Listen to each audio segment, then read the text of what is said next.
Okay, hello, welcome. We're live. Finally. Hooray! um, it's been a couple weeks, and it'll be another couple weeks before the next session because Brian's going to various conventions. Yes, I'm a busy boy. Yeah. He wants to make that money. Mm. And but yes, we're back, and this is gonna be a bit of a downtime session. We've just spent. We're technically late, but we did actually start like 2 hours ago. We've been talking Technically about late. Yeah. we've been talking about like where to take the session and where to take the characters and all that jazz. So we're working out, making sure that we're all still on the same page. And so yeah, let's just hop right into it. We're all kind of fresh and ready. So I guess the quick recap of last session is the party successfully killed the witch. Hooray! Astor also successfully killed himself. And there were some injuries, but no deaths except for the witch and one unfortunate fellow. And everyone else who happened to die in the meantime. But no party deaths at least. Meanwhile, in Always Sunny in Philadelphia. And I hope this is the right. There we go. Yeah, cool. All right. I can now minimize that and stop worrying about it. So yes. So yeah, this will be a bit of a downtime session. Arguably, the first thing we need to do is work out how long the downtime will be. But first, whilst I figure that out, let's read beliefs. Let's figure out what people plan on doing over the course of the next couple of weeks in the general location.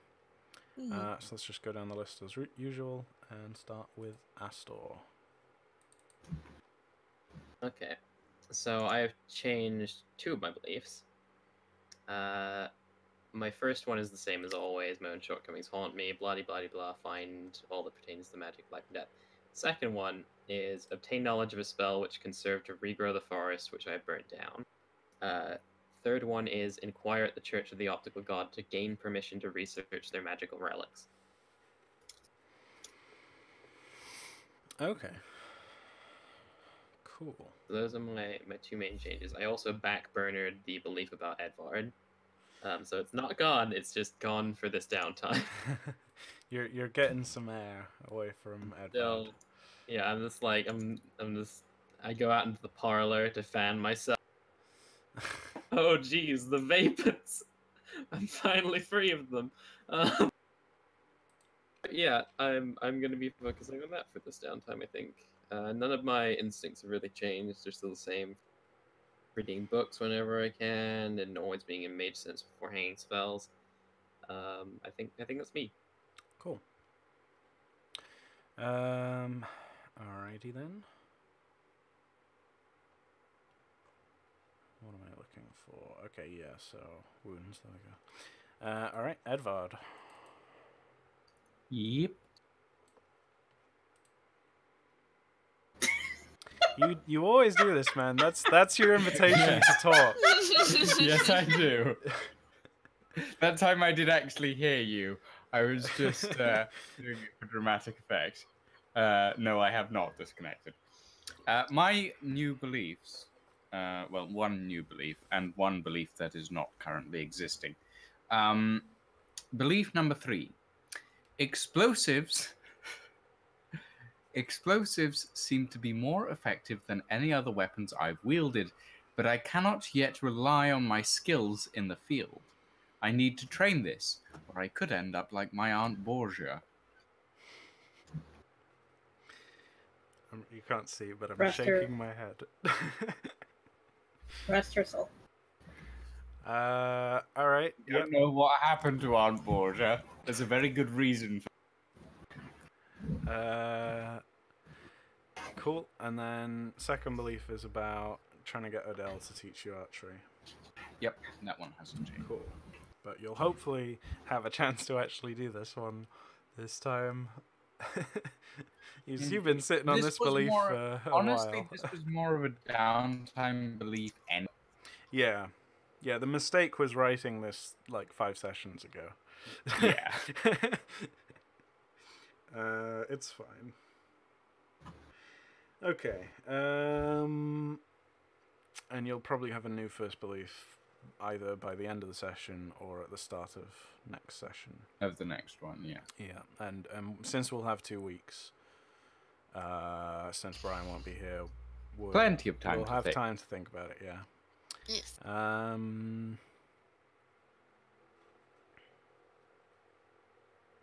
Okay, and then I've seen Instinct 1 has changed as well, but I suppose that's probably more like a carry-on after this session for Belief 3. Yes, but Instinct 1 changed before I wrote Belief 3.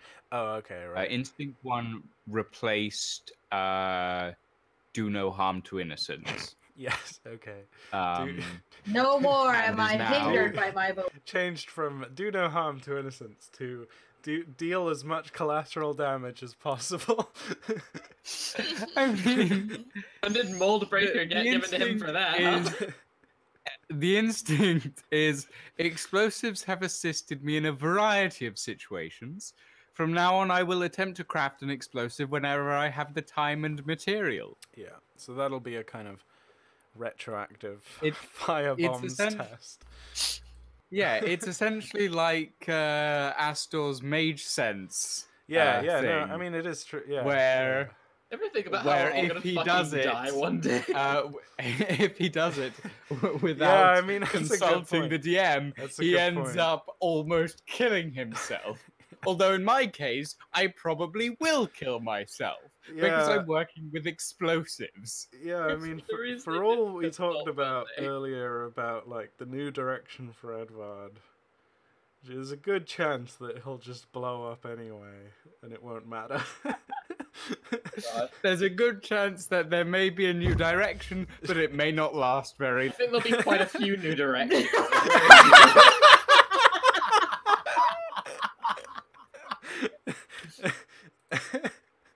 A little bit of here, a little bit there.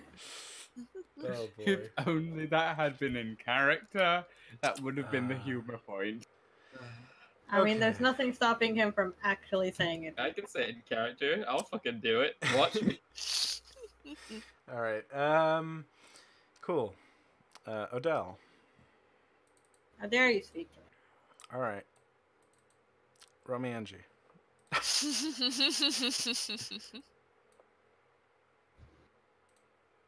Oh, am I actually going? Yeah, go on. Alright, okay. Jen is scornful today, apparently, so go ahead. Alright then. Alright, so I changed Belief 2 and 3. So Belief 2 is Astor has passed out on the ground. I will check up on him and make sure that he has not sustained any grievous wounds. Ah, okay. Man, I clocked this earlier and then forgot to mention it while we were talking about everything else. This is like too immediate for what we're about to be doing. Right. So like it is assumed that Astor then he's fine. Okay, will so I should be change okay. it. Yeah, what you can keep the tone though. You can be like, you know, I'm concerned about Astor in a broader sense, not just because he passed out that one time. Right. Like, okay. I'm concerned about Astor and his frivolous use of dangerous magic that's causing him lots of problems. I will make, you know, I'm concerned about Astor and his massive ego. Basically, like, try and write it more to frame a scene between you and Astor that could occur at some point. Romienji's new belief. Slowly wean Astor off his arcane crack habit that he's developing. So have a think about that for a second, and then go back to Odelle for a bit. Yeah, and then Belief 3. Again, it's kind of assumed that we're gonna do this, so maybe change it to like. I could do the golems again. Yeah, you could make it about the golems. I was thinking. I mean, Yeah, you're not incapacitated, are you? Your wound is not enough on its own to incapacitate you, I don't think. Right. Let me just check real quick. Your lowest stat is a 4. Your highest wound is a midi. So yeah, you're not incapacitated. You're not unable to like walk or anything like that. So you can have beliefs that are like, I want to go do a thing, instead of I want to sit in bed and read for 3 weeks. Yeah. Yeah. Cool. All right, have a think about those for a sec. Okay. Odelle. Okay, so I'm not sure. Whew. I have 1 new instinct and 2 new beliefs, but I'm not sure if one of the beliefs might be too immediate. I changed belief number 2 to my magic is powerful but not perfect. While I have the free time, I must practice my physical healing skills in case we ever run into more trouble ahead. So I want to practice my field dressing so I can actually learn it. Yeah.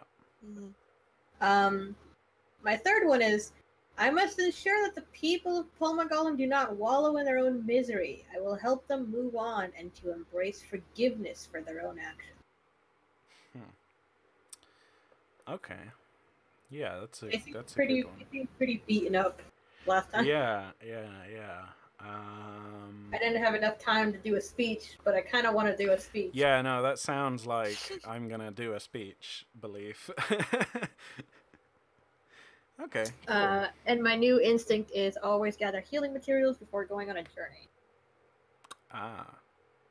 So always keep a fresh stock of stuff for that sort of stuff. Cool. Pretty much. Yeah, and I think belief 1, we may or may not get to it, but you could start making preparations for belief 1, right? You could probably wind that into what you're doing in downtime. Yeah. So have a think about how to do that. All right, Romienji, what have you got? Okay, I'm concerned about Astor and his use of magic harming himself and others. I will attempt to talk to him about my concerns and dissuade him from using only magic to protect himself. Nice. Okay, that's an interesting one. Are you amenable to that, Astor? I'm cool with that. Well, more specifically, like, do you think that Astor would push back against that? I think he would definitely initially. Okay. Yeah, because it's not a belief if you're like, hey, Astor, I think you should do this. And he's like, sure. Yeah, sure. Yeah, sure. Yeah. I mean, there's a lot that would probably push back out, considering technically me and Romienji still have a little bit of beef going on. Yeah. Yeah. All right. And then belief 3 is cool. Yeah, about the golems. Cool. Yeah, cool. All right. So, yes. So now, I guess Romienji is the first one that has to make this decision. Or you're the one that's basically making the decision for the whole party. Because though Odelle and Astor are both physically exhausted by their spellcasting antics last session, it won't take more than a couple of days for them to recover. What? I thought it was fine. No, you had -3 on your will. Yeah, but like I'm alive. Yeah. Like, what I'm saying like is to recovering that -3 right. will take a few days at most, right? But recovering from Romienji's wounds will take probably a couple of weeks. So let me just check it.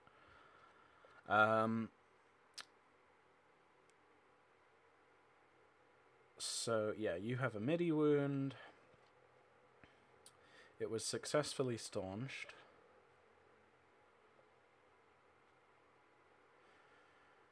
What's your fort? Fort is a 5. Okay.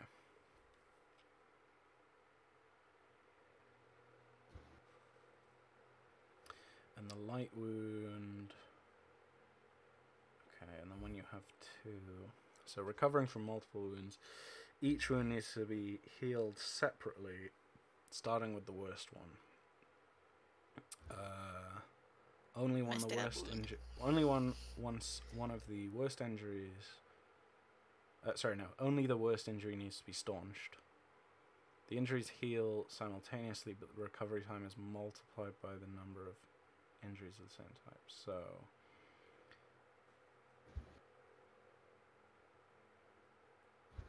okay.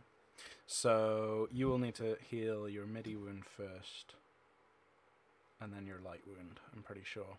Okay. Which means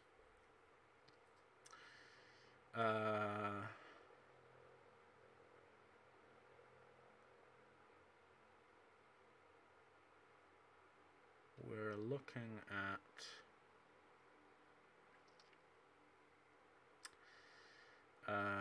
so after a couple days you'll be moved down to basically, if we look at your combat, after a couple days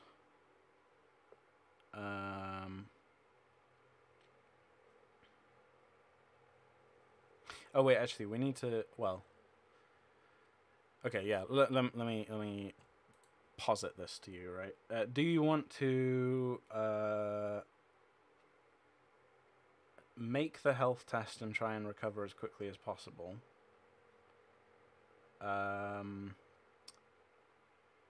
Or do you want to just like let it be, let it take as long as it needs, but you'll recover without an issue?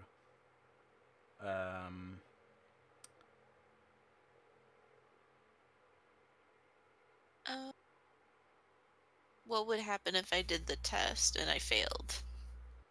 Let's think. I guess sorry, I'm reading this wrong.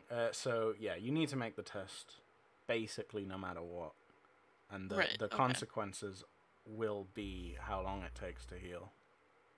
Oh, okay. Yeah. So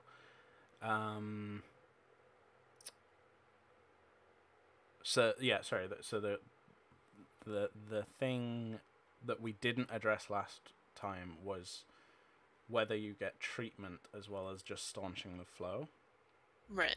And where you make the test, because it'll be harder to do the health test if you try and start the recovery process in a place that is unsafe, so to speak.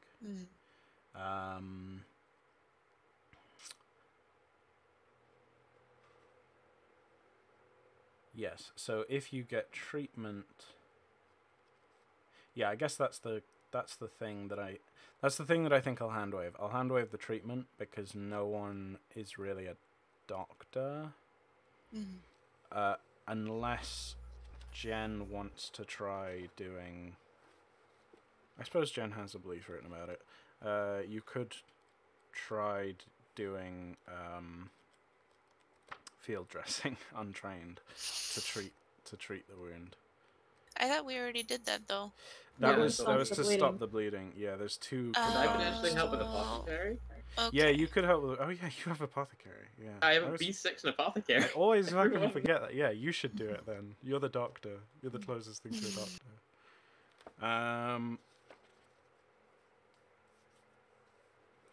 Okay, page 492. No, 491.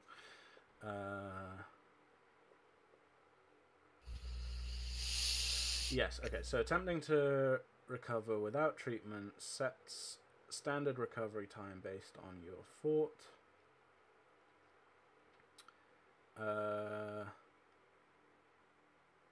By meeting the OB, successes from the medical test will reduce the healing time and add bonus dice to the health test. Okay. If you seek medical help and get absolutely no successes, which is to say if they botch the operation, then this is worse than getting no treatment at all.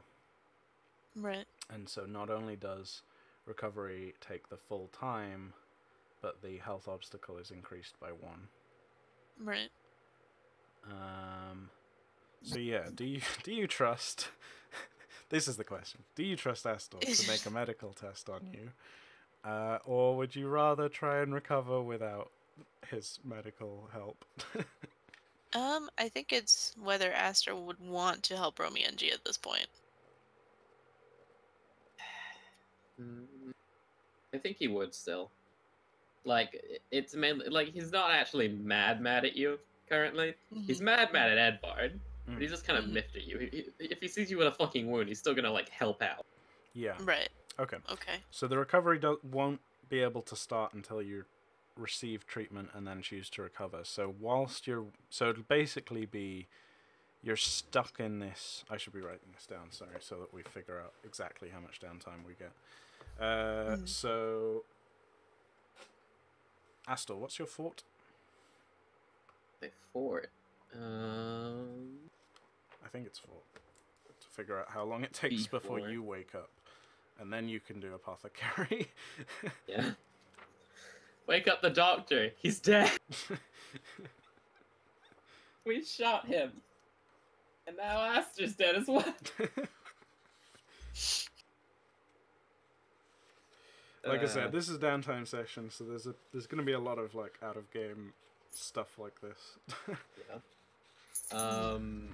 Yeah, it's a B4. What do I just roll that, or just take No. I just want to know what it is so I can work out. Where is it? Tax. Overtax.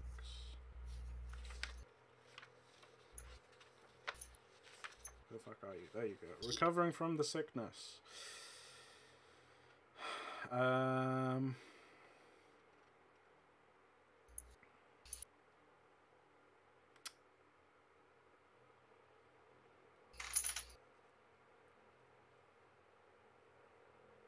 Okay, Astor, make a health test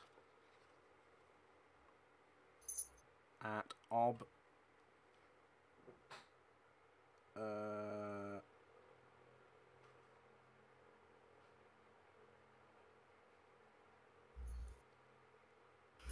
6. Okay. I don't add anything to that, right? Just 6. Yeah.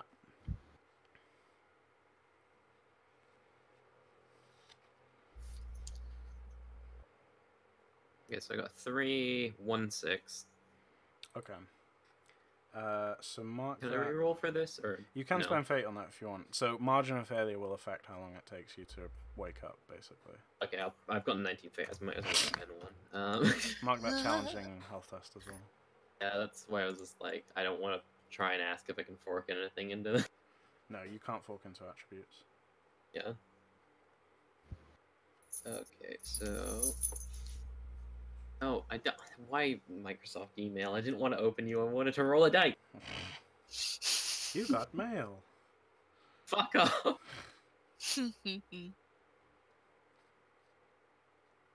Okay, I got no successes. Okay, so it takes 7 hours per lost die, basically. That's not that bad. Which means 6 times 7 is 42. Which is like 2 days. Yeah. Yeah, basically 2 days and 2 hours. So, because the day is 20 hours in Loka. They bury me. Yes. Okay, so there's 2 days. So right off the bat, there's 2 days where Romienji is like sick and bundled up and just like can't get any healing done. So we're immediately at 2 days of downtime. Then Astor wakes up, and so you can now remove your My wound.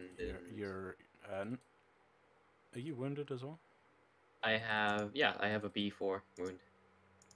Oh. 'Cause I got like smacked by the explosion. Remember? Oh wait, yeah, that's superficial. Okay, yeah, you can remove that.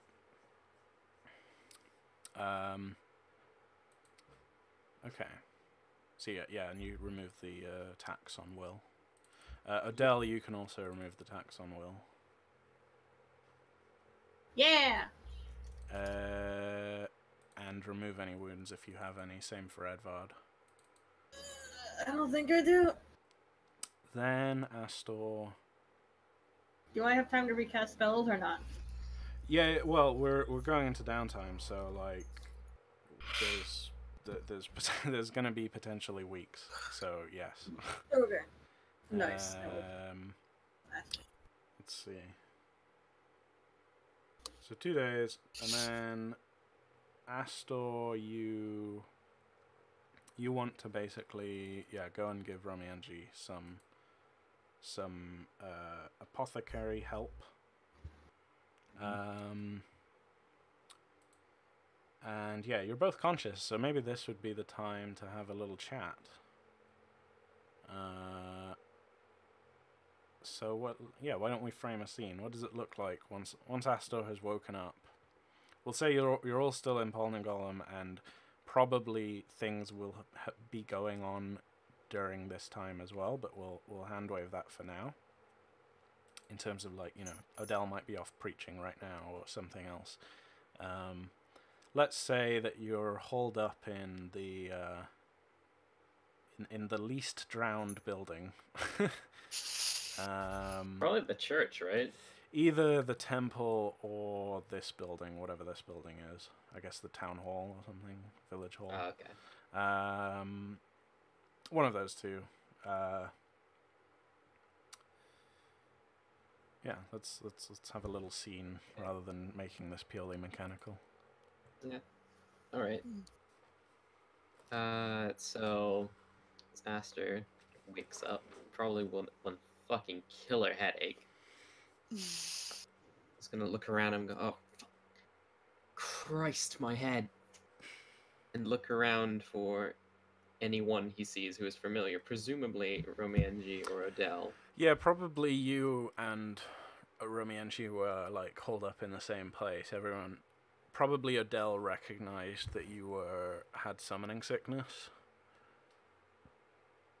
and that you would probably wake up in a short while.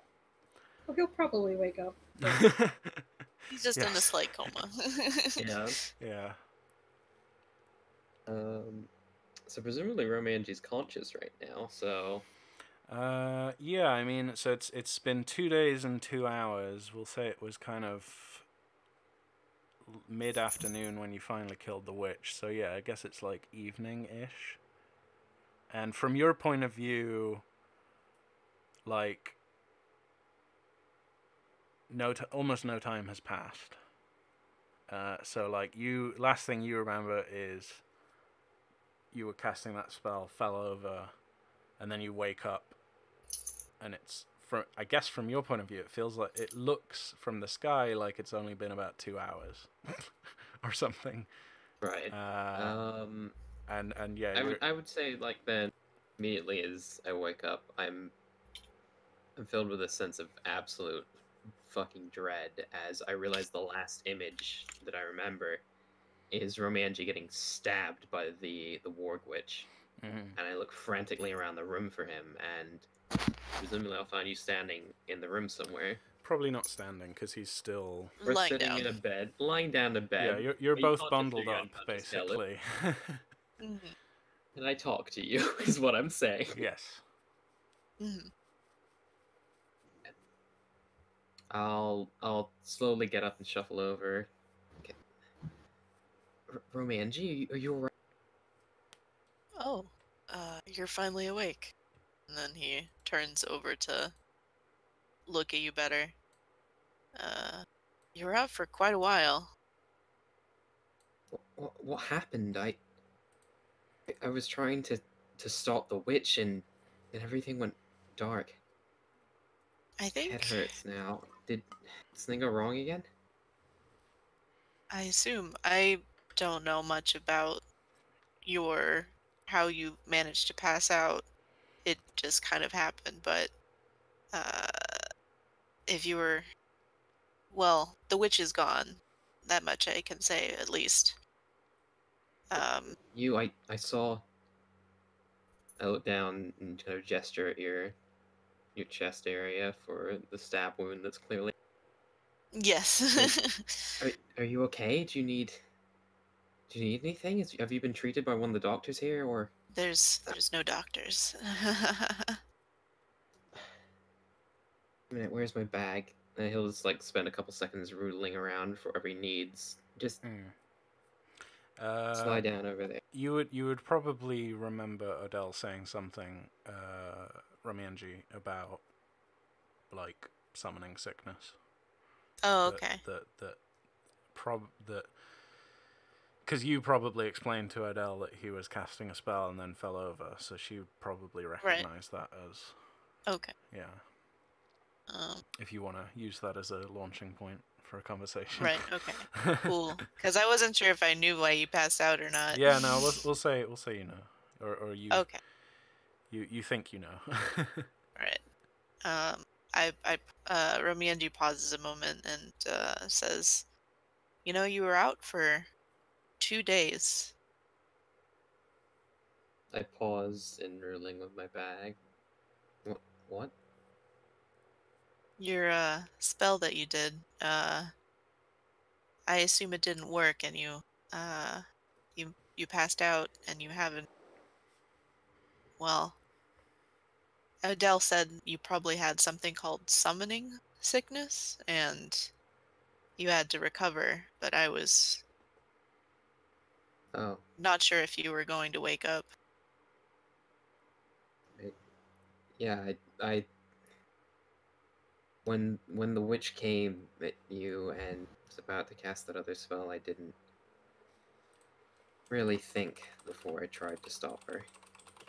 I was going to try and interrupt her magic somehow, but I guess whatever I was doing got the better.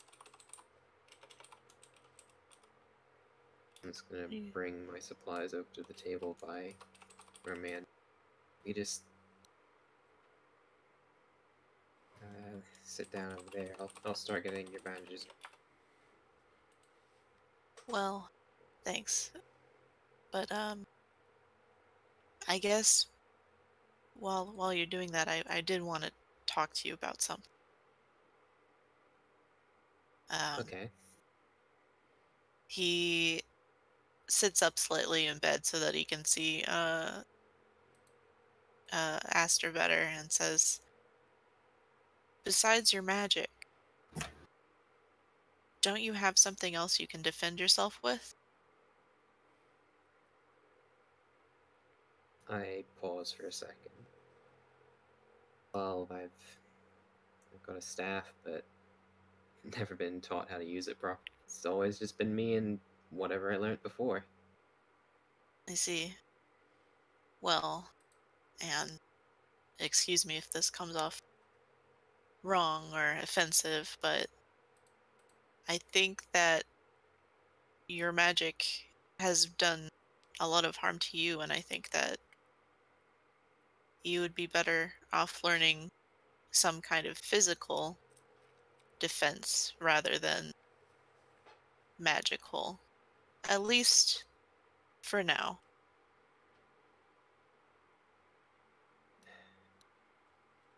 I know that I should know something else.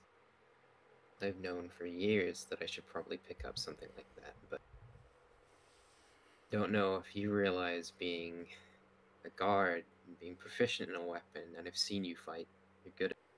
But when the only thing you're good at is mundane, you have to try every day to try and be okay. And that's what I'm doing with magic.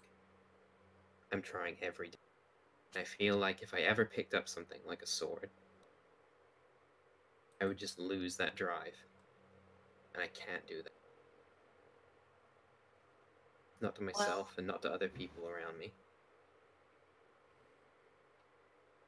Romienji silence.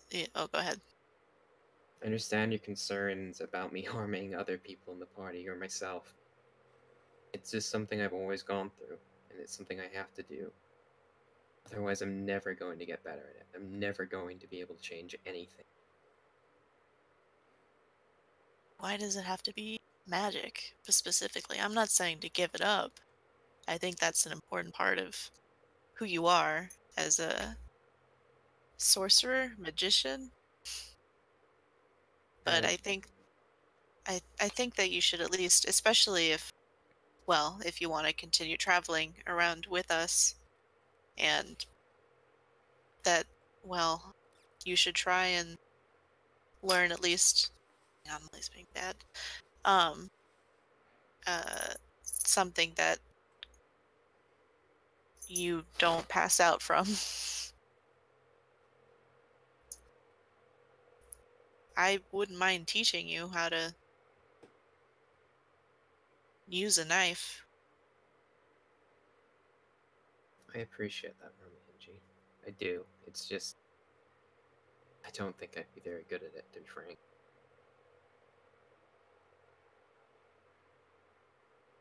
I'll keep it in consideration, but for now I think I'm at my limit learning magic. Is there any way I can attempt to dissuade you from using it for at least a little while? I'll listen to we're both recovered, probably, but I need to figure some stuff out. I probably won't use it for at least a week, if that makes you feel any better. A little. I know that it has been difficult knowing that you haven't been able to use what you wanted properly. But I think that focusing on your recovery is, and I think that maybe that Odelle could also help with that.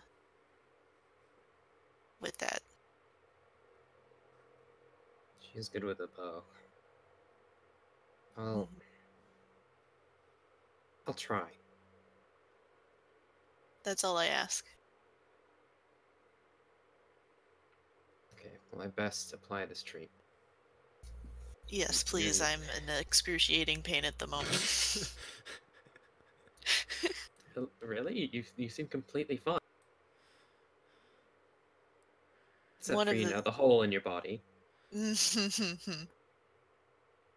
Yes, well. I've got a battle scar as well. I kind of gesture to the wound from the explosion, like a piece of shrapnel is cut across my shoulder. Yes, that didn't exactly turn out as we had planned, did it? No. No, it didn't. Or rather, as Edvard planned. Light the bucket on fire. Kill the witch, he said. I feel like there were a couple more steps that needed added to that before we followed through with. Well, she's dead. I guess that's as much as we can have hoped for. How did it happen, if you don't mind me asking?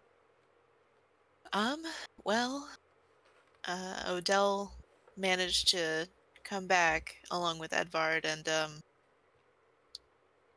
get the zombie people to stop following us, or following them, I should say.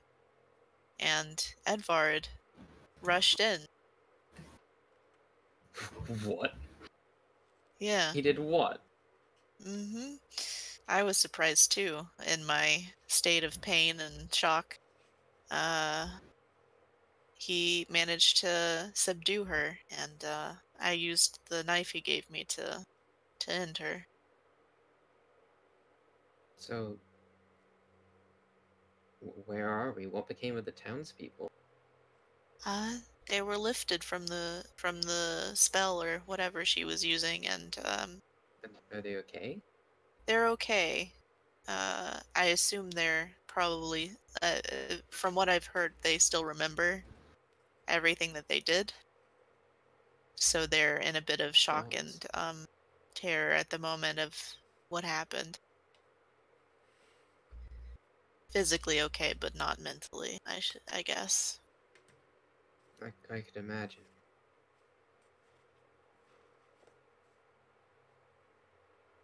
Anyway, I'll let you get to treating me with bandages.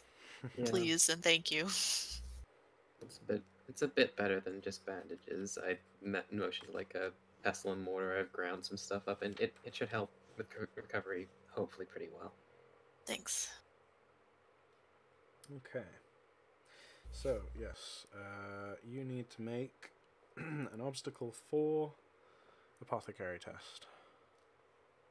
Please don't fuck this up after I had a good character interaction. And is this the first time you've used apothecary? No.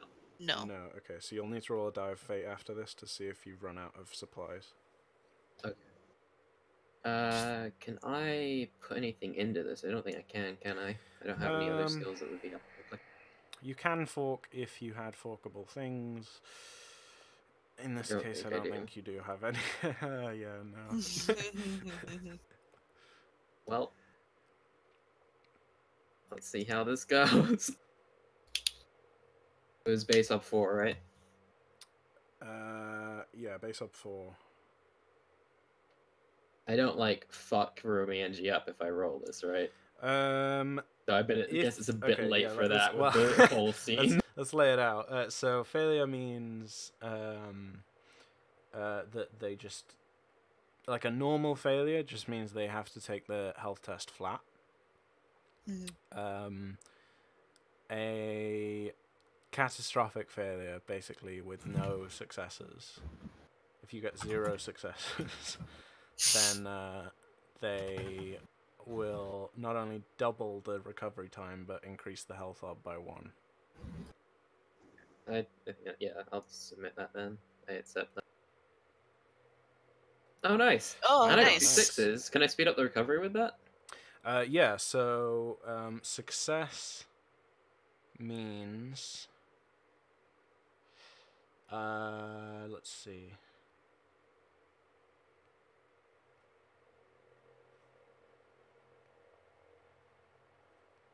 So success will partially reduce the oh wait, the wait a recovery second. time. Why did I get a plus ob? Oh, because you put my superficial back on. Yeah. Yeah, that'll be gone by the next day, but not. Yeah, I was just thinking it through. I was just like, wait a minute. Yeah. Yeah. So marginal successes can be spent to basically give bonus dice to Romienji. Oh, okay. Yeah, I think I'll do that. Let's see.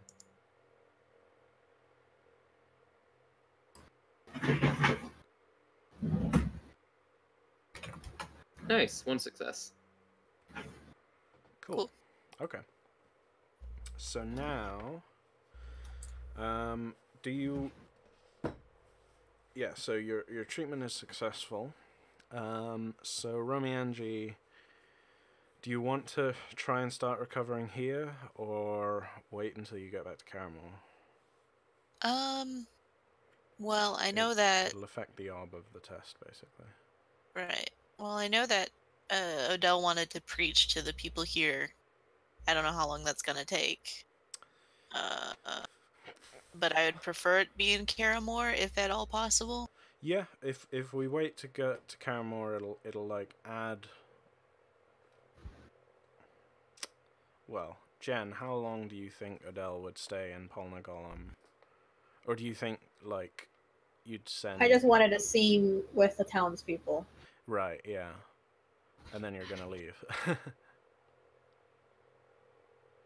I don't know. I mean, I just wanted a scene, and then I guess if yeah. No, I'm just curious about, like, is the party splitting up briefly to let Romienji go back to Caramel to rest, or... I would be okay with staying here if the townspeople need emotional help. Okay. Well, I guess either way, we'll just add a day to... so we'll say +1 day to get back to Caramel, but that'll make it ob 2. Okay. So an ob 2 health test with +1 die. Okay. So should I roll that now or wait? Yeah. We'll say you start the recovery on that 3rd day. Okay. Rolling. This is gonna be tough with my wound. Health isn't affected by wounds. Oh, okay. Yeah. Cool. You did it. Congrats. Did it. All right. Yay. So your recovery time. After 1 day, you'll remove the first die. You can mark that routine health test, by the way. I know you can't. Oh, I can't. No, there's 0. Yeah. I was just like, never mind. You're a tough boy. All right. Mm-hmm. So yeah, after 1 day, basically, the MIDI turns into a light. Okay. And then the remaining light sticks around for 5 weeks, and then each marginal success reduces by 10%. So, 5 weeks.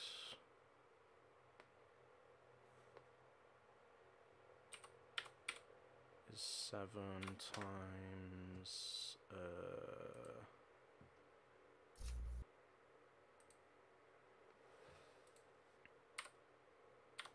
5 times 7 divided by 10. It's 3.5 days. So 5 times 7 minus 3.5 is 30 days. So basically a month. 31 days. Okay. And then make an ob 1 health test for the other light wound. Okay. Now? Or... Yeah, might as well.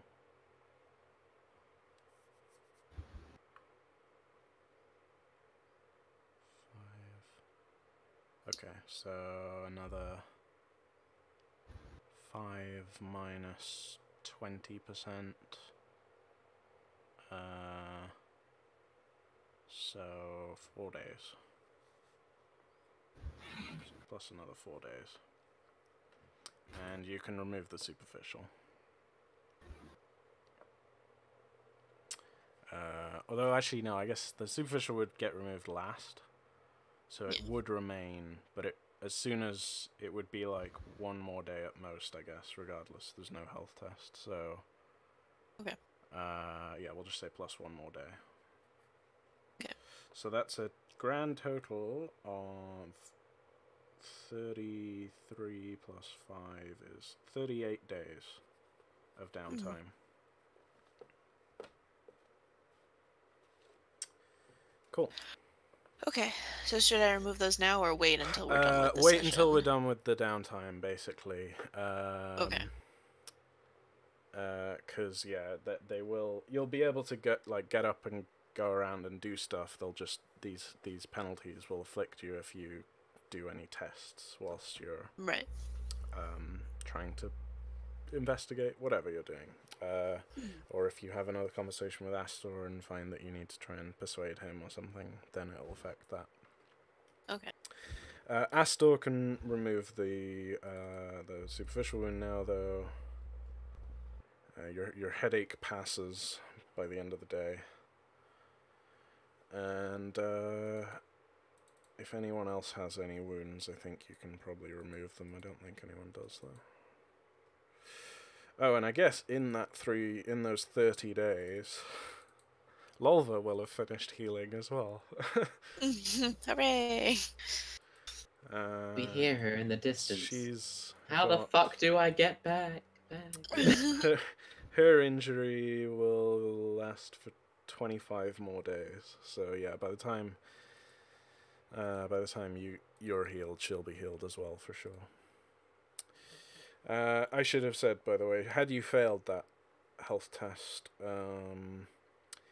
one of the dice would have been permanently removed from a stat. Yeah. Good thing I didn't fail. Yes. On the MIDI test, not the light one. So. Oh, I see. Basically, like, it would have meant that your like I say permanently. I mean like it's like losing a level basically in old D&D. You can still get it back. Right. You just have to practice or get the tests back to recover the stat point basically. Right. So it's a bit of a bummer, but it's not like the end of the world. Cool. All right. So yes, then yeah, let's have that scene with Odelle. So whilst Astor and Romienji are recovering or starting to recover, holed up in that little town hall, abandoned town hall. We'll say. Well, I guess it doesn't really matter where Edvard is. But Odelle, you're. It kind of matters where Edvard is because I want him to be part of this. Oh, you want him to be part of it? Okay, yeah. So I guess you go and find Edvard first, and then you try and do what you're gonna do. Yes. All right. So what does that look like? Let's frame a scene. It's been a while since I woke up, and currently I feel fine. I've recasted spells and, checked in on Romienji and Astor while they're,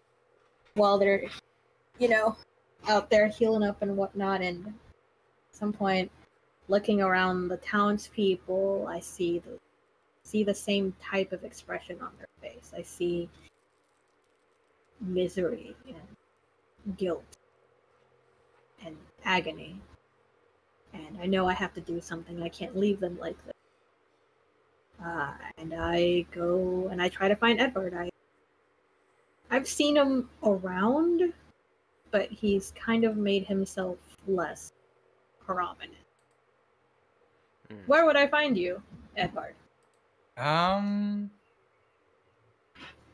Sorry, throughout that whole thing, I was just thinking,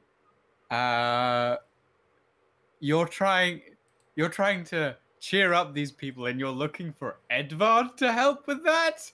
That doesn't sound right. Edvard, put on your clown makeup. We need you. I mean, here's the thing. You say that, but Edvard has the disguise skill, which is technically exactly that. All right, Edvard, where are you? Okay, let me look at the town layout again. Remember that this is mostly vague. You can just decide, I'm in the ruined tavern. Yeah. Drinking my troubles away. I was gonna say, Will, which building is the closest thing to a tavern? You're a hoe. You find him on top of the hill, looking wistful. Is there no tavern? No, I mean there's no tavern. The tavern's been destroyed. Edvard just sits on a hill going. Yeah, I'm not sure if there is a smoking. tavern. There's nowhere to drink. I don't think this village is big enough. That's where you find Edvard. You find him on top of a hill, just looking wistfully out, going, "There's nowhere to fucking drink." I approached him on this hill after I looked up from around the town. I couldn't see him, and yet I spotted this figure off on a hilltop. Taller than most people around. I mean, I'm assuming you're probably sitting down. No, I'd be standing. All right, you're standing and wearing. I'm wearing fine clothes. I'm not gonna sit on muddy grass. I don't know. Maybe the hilltop is nice. Anyway, so I see someone standing on a hilltop, and they look taller than a Roden. So I go in that direction. I find Edvard, and I hear this last sentence. I reach into my robes and pull out my last flask of apple wine. No, I'm joking. I don't think I have a flask of apple wine. Could I have a flask of apple wine? You have traveling gear. I have a flask of apple wine that I have. No. You gave all your rations to Lolva. I did give all. Does that count as rations though? Yeah. It's a luxury item. That is a luxury item. That's not something you just go and buy. I need some racket. Here you go, some wine. Keeps you warm. No, it's... Oh, I know what it is. It's the communion wine. How about them apples? I offer you the communion wine that I have for rituals. I touch the bottle, and I immediately get struck by lightning for heresy. It's just cartoon comic effect of Edvard blinks twice and then turns into a pile of dust. Turns a pile of salt, actually, right? Well, can I have some communion wine? Can I offer it to Edvard? Oh, there you are, Edvard. I brought you the blood of Christ.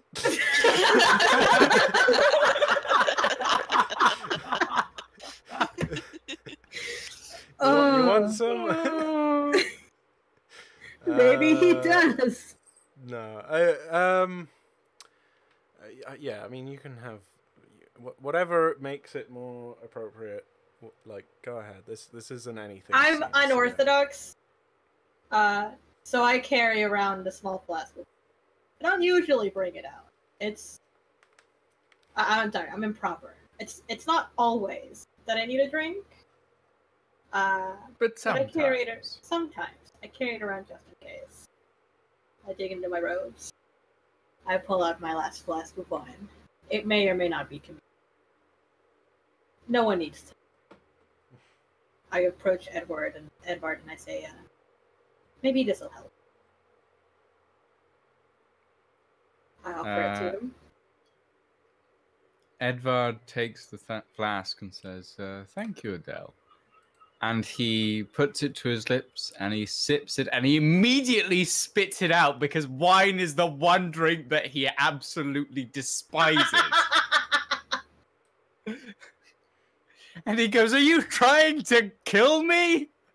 Oh, it has been in my robes kind of a long time. When was the last time I refilled this? What is this, Odelle? What type of... Oh, it's wine. I see. Well, what else would it be? Well, I was sort of expecting whiskey for some reason, but yeah, no, I'm not particularly keen on wine. And Edvard hands the flask back to Odelle. Oh. Your loss, I suppose. I knock back a swig. I'll put it back. What are you doing all the way up here? Oh, just lamenting my unfortunate existence. The usual. Well, unfortunate existence or not, I need your help with something. My help? I'm not very good at help. I'm not exactly a... Well... You helped us fairly well, stabbing that nasty witch to death. Well, yes, but... Those were your hands on her. I didn't just hallucinate them, right? Well, I'm not usually prone to such violent tendencies. I need your help, Edward. I don't know if you've noticed, but we may have saved the people, but they haven't begun healing yet. You can see it in their faces. You don't say. Yes, well, kind of a traumatic experience they went through. Especially considering the rumors I overheard about mild cannibalism, shall we say? Ugh. I'd rather not think about it. But I can't leave them alone, Edvard. I can't leave them like this. I have to do something. I'd like to speak to them. To all of them. All that will listen anyway. Can you help me round them up? I think I can... I lay a paw on his elbow, and I say, I could really use you by my side, Edvard. I look down at Odelle's tiny paw on my very large human elbow. So it's a bit like a cat paw on a normal-sized human. And I'm just like, I suppose I could attempt to persuade them to listen. Though I'm not sure how effective it'll be as me, considering that I'm not the most approachable person. Well, that's what practice is for. I just need to get them together. Hold on. I think I have an idea. And from my satchel, I pull out a very small mirror. And I would like to attempt to disguise myself. A giant rodent? No, as an old man. Okay.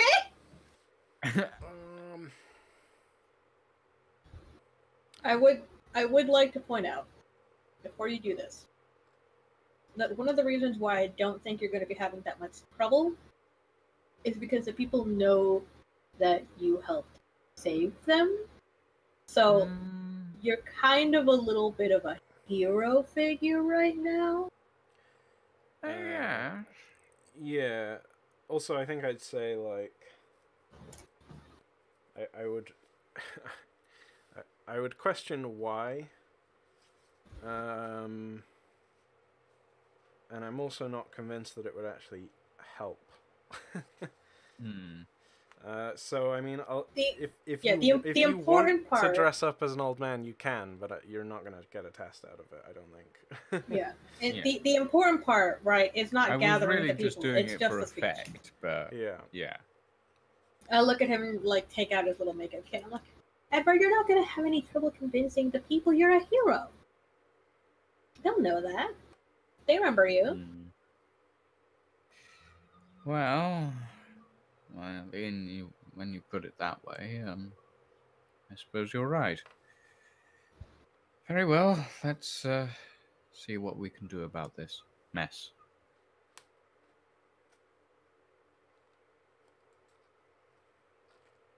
Okay. So yeah, I think the hardest part of this will be the actual giving them hope part. No, yeah, I know. Yeah, the difficult part is I'm not going to make you do circles or anything like that. I didn't figure. I think the difficult part for me is going to be the speech, but I know that. But that's also why I want Edvard help, because I think he can lend you some help. Yeah, I'm probably. I can assist with persuasion tests and stuff like that. Yeah, yeah. You'll need to, I think, like. I suppose because persuasion works on more of an individual basis, whereas preaching is used against crowds typically. Probably the way to frame this would be to say that, like, Edvard stands in the crowd with the people, and, like, if, like, and whispers sweet nothings into other people. Less sweet nothings, but more like actively, agreeing. Yeah, you're a plant. Yeah, something like that, right? Like where you are helping to stir up the crowd from within the crowd. I can't believe Odelle turned me into a piece of vegetation. Get out of here! Come on. All right. Yeah, that's a good idea. We gather the people, and I ask everyone to meet me in the center of town.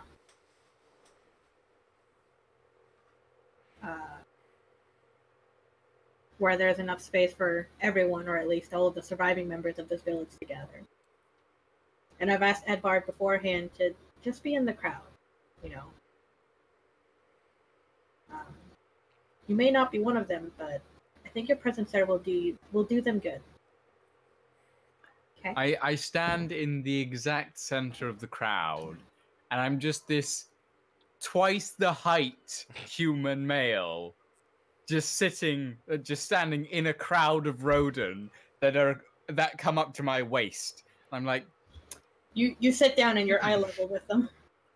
now I don't sit. I've already told you my policy on sitting down in this terrain, Jen. I'm not gonna sit down. All right.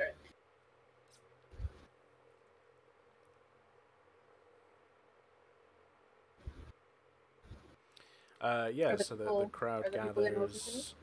There's faces of worry and expressions of I think mostly like sadness and discontent, and still a little bit of fear in their eyes. Is there guilt in their eyes? I think so, yeah. And there's murmurings of sort of you know, like murmurings of wondering what this is all about, and where how anything could matter now, and there's a few soft sobs occasionally as well, I think. Okay. I take the remnants of a broken crate and I stand on top of it so that everyone can see me. It may take 2 broken crates. And I look around these faces and I take a moment. I'd like to thank you all for coming here and listening to me speak. If you couldn't tell by my dress, I'm a sister of Acer, particularly with the Sisters of the Veil, originally out of Caramore. And I know it can be difficult. I know that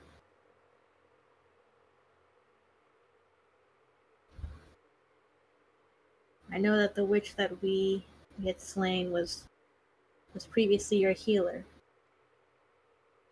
And it's hard to come back from. It's hard to trust. So, thank you for coming here. What happened here was a tragedy, and there's no other way to phrase it. It was a catastrophe.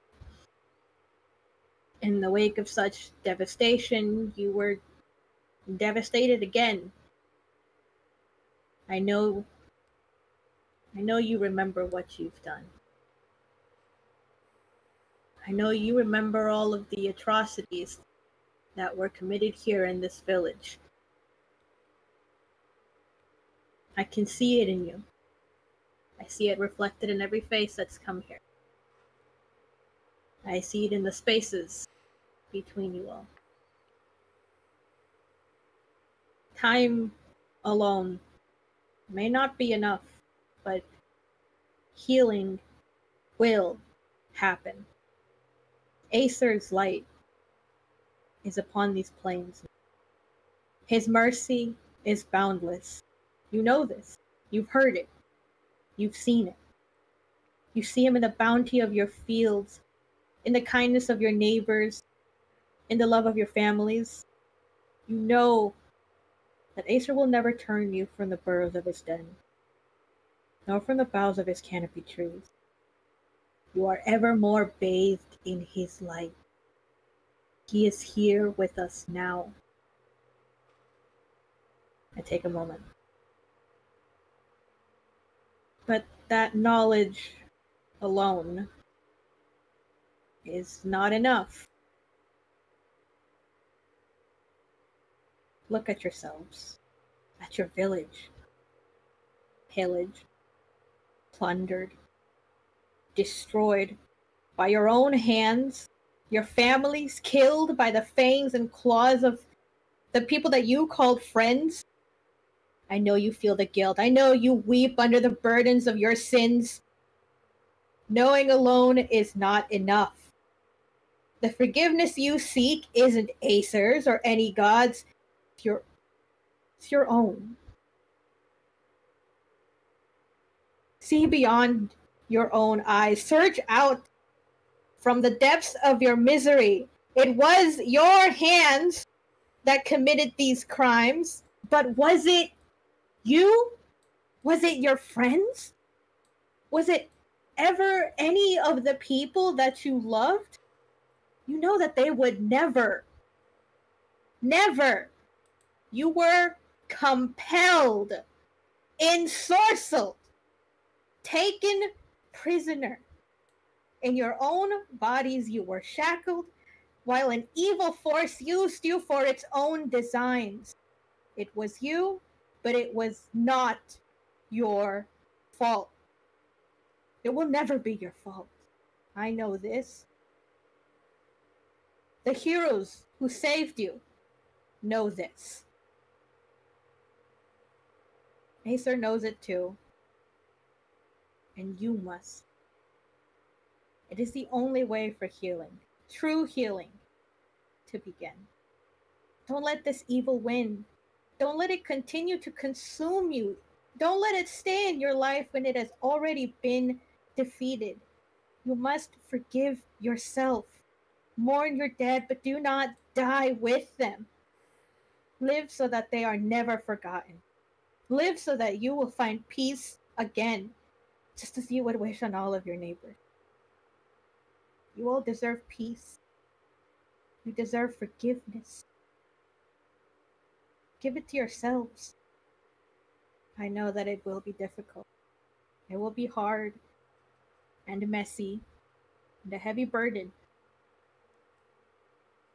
But I believe that you can. I want you all to have faith. To have faith.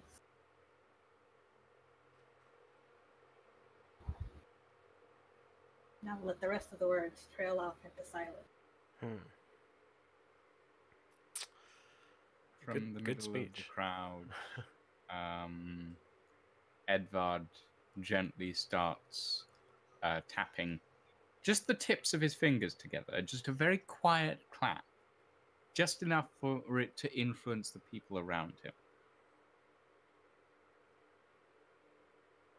Okay, right. So you want to like start the clap. I want to start it, but I don't want to make it sound like I started it. Okay, yeah. You want to influence them to start clapping. A slow clap. Yeah. Yes. Just you know that gentle little tapping sound that you hear at the beginning of the clapping, and then everything starts going. Yeah. Okay. Should we say that you're helping with inconspicuous then? Please help me with anything other. It sounds like you're helping with inconspicuous. Oh, I mean, please just help me with whatever your best. Well, like he doesn't have a 5 in anything. I don't have any that would... persuasion skills that are above 4. Yeah. So yeah, it's more a question. Whatever I use will still be 1. It's what do you get a test in? And it sounds like the way you phrase that inconspicuous would be the most appropriate. Mm-hmm. Cool. Okay, so you get a bonus dice from Edvard. I will give you a role-playing dice because that was a good speech. I wrote it legitimately 5 minutes ago. Is that why you went BRB?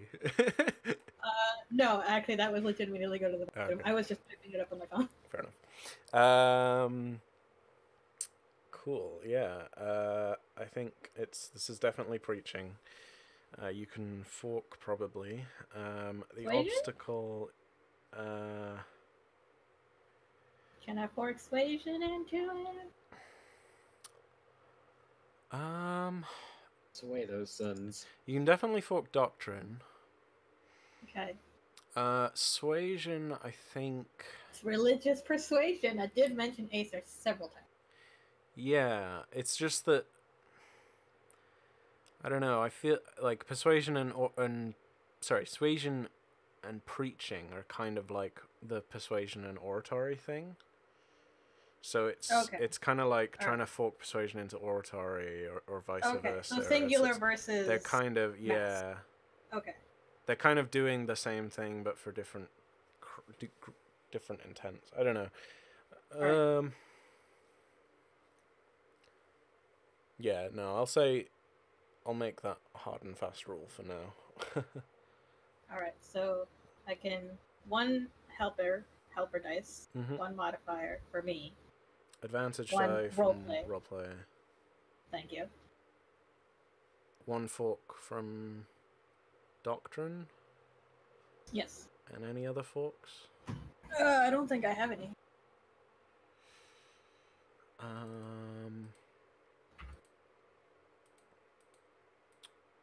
Perhaps not. What's Mob?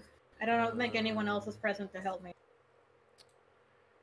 Yeah, no one else is present to help. I'm just checking. What are your wises?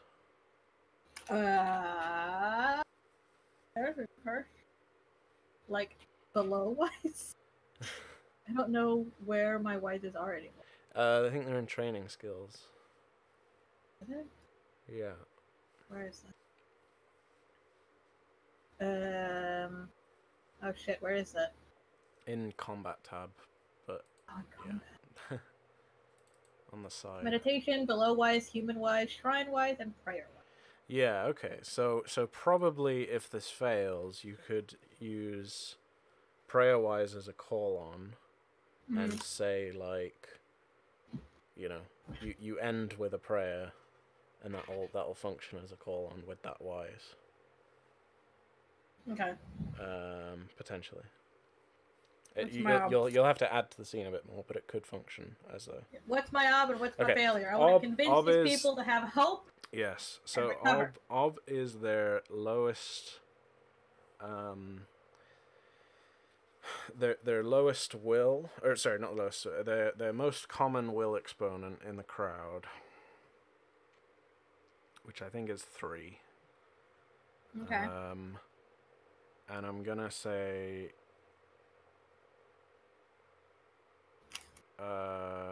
what's your intent?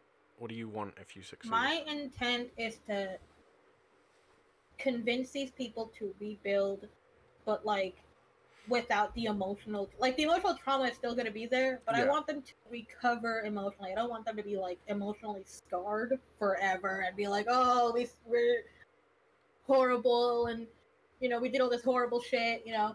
Yeah. I want to give them hope. Okay. Yeah. So I think I'm gonna have to add a +1 ob just from like the emotional trauma of it all, right? Thank you. Thank you. May I have another? And failure, I think, is gonna be they try for a little while. But probably by the end of the month, they abandon the town. They abandon the village. They each go their separate ways. Ouchies. Maybe some of them go to Caramore, but most of them just disappear into the forest and are never seen again. Perhaps, yeah. Oh god, okay. Polnagollum becomes a ghost town. Oh. That's kind of what I don't want it to be. You can spend Arthur as well. I absolutely will spend Arthur. I have 2 extra persona I can just dump into this, which I will. I send you good vibes from across the town. Thank you.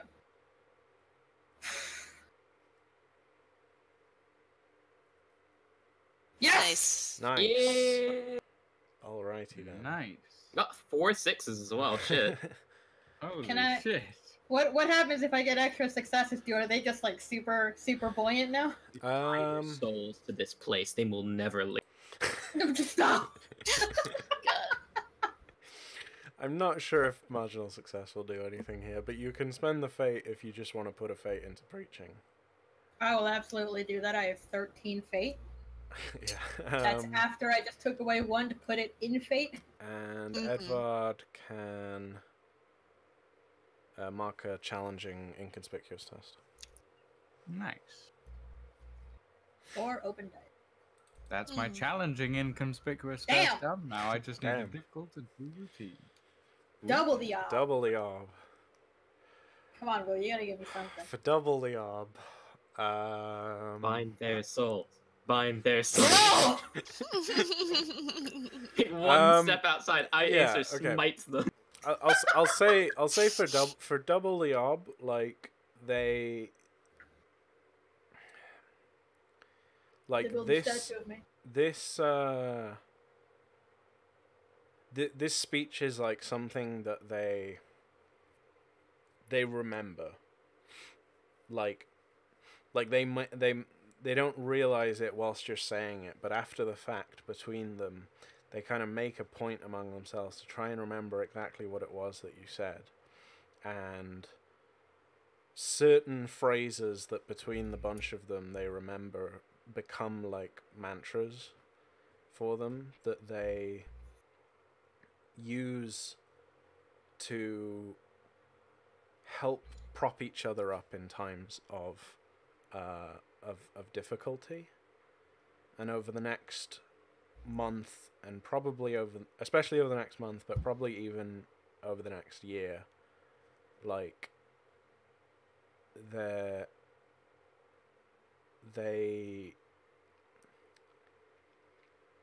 don't necessarily thrive. They won't necessarily thrive, but they will successfully rebuild their town, their village, and their sense of hope, looking forwards, it increases, and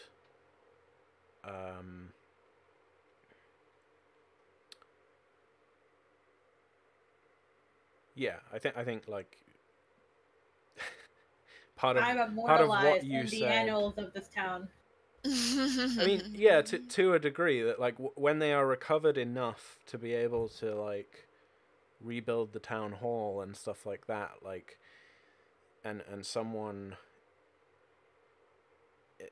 who in the village who can write will write about the people that saved them from this great sickness, and the words that they said that helped them through.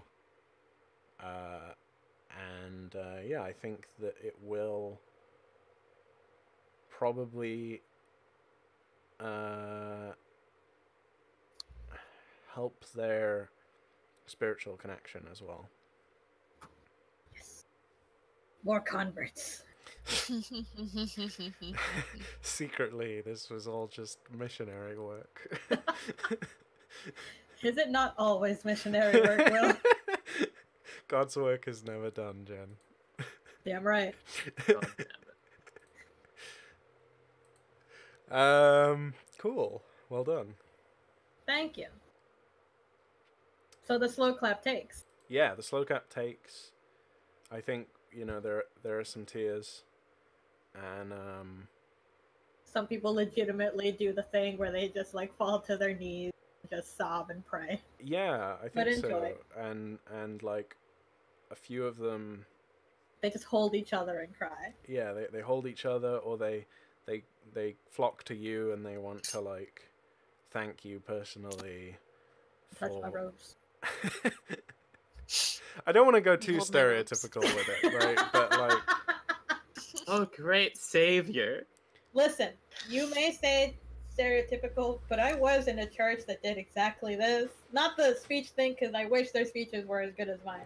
But like the like falling to their knees and crying, and like the sobbing, holding each other, and going up to the pastor, and like you see their hands very like hesitantly reaching forward as if they're afraid to touch him. I lived that life, Will. Yeah. Well, yeah. I think this is something I actually want to chat to you about when I get the chance. Yeah. Which is more of an out-of-game thing, but I'll mention it now. Like, we seem to be angling the Church of Acer, or at least this or at least the Sisters of the Veil, to be somewhat more monotheistic leading. And we've mentioned the pantheon in passing, but we've not actually kind of worked out what aside from Acer is actually even in the pantheon. And I'm wondering about like what models, what religion, what real world religion might be modeled by the religion that we're seeing in game. I'm not sure.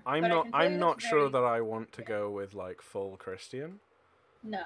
But I'm thinking maybe something with more of a monotheistic bent to it. Yeah. The way that I see it very, very quickly is I do not believe that people don't know about Loka.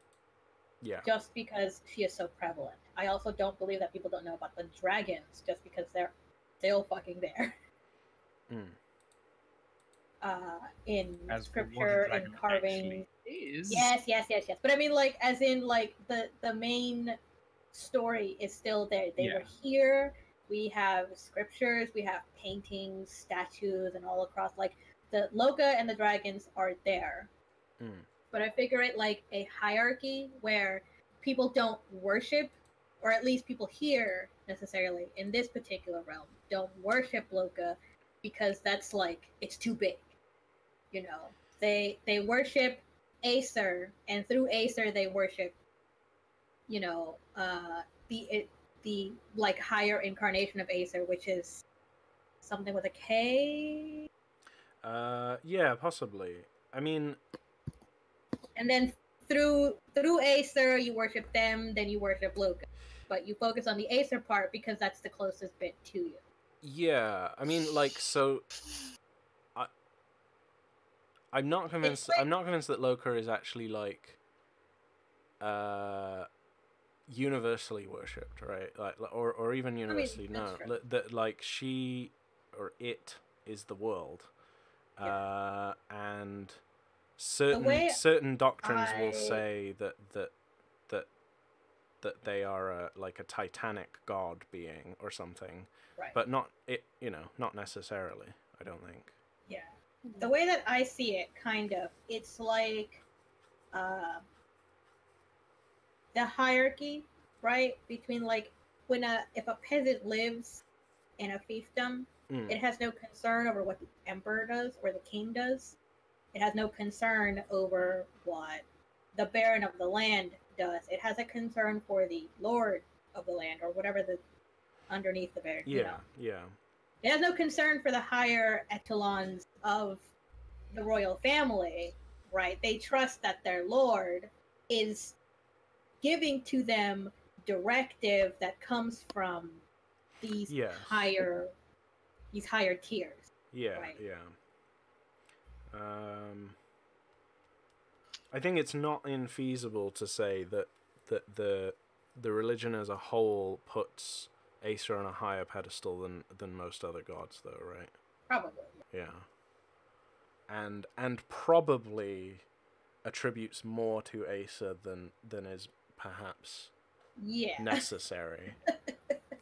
More than their particular dominion has. Yes. But that's okay. It's fine. Yeah. We're simple rats and mice. Cool.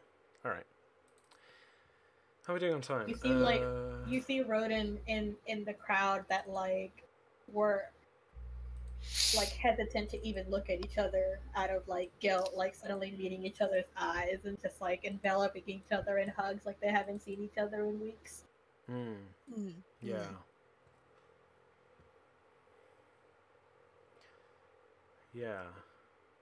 Yeah, I think it's like for the first time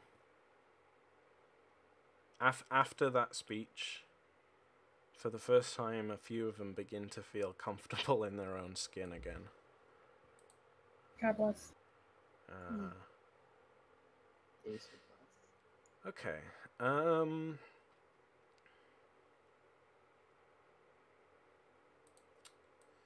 So let's check up on...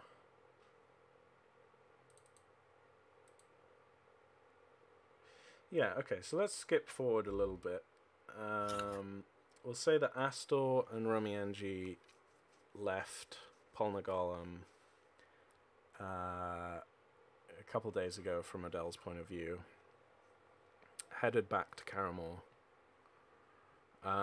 where Romienji is able to rest up, and at this point, now that it's been like a week or so since the flood,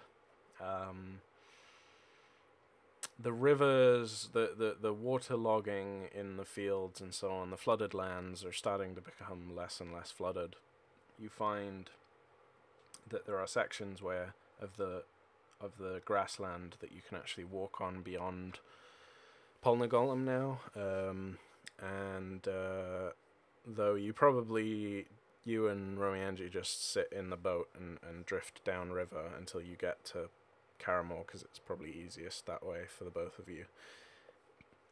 You probably don't need to take the boat everywhere anymore now.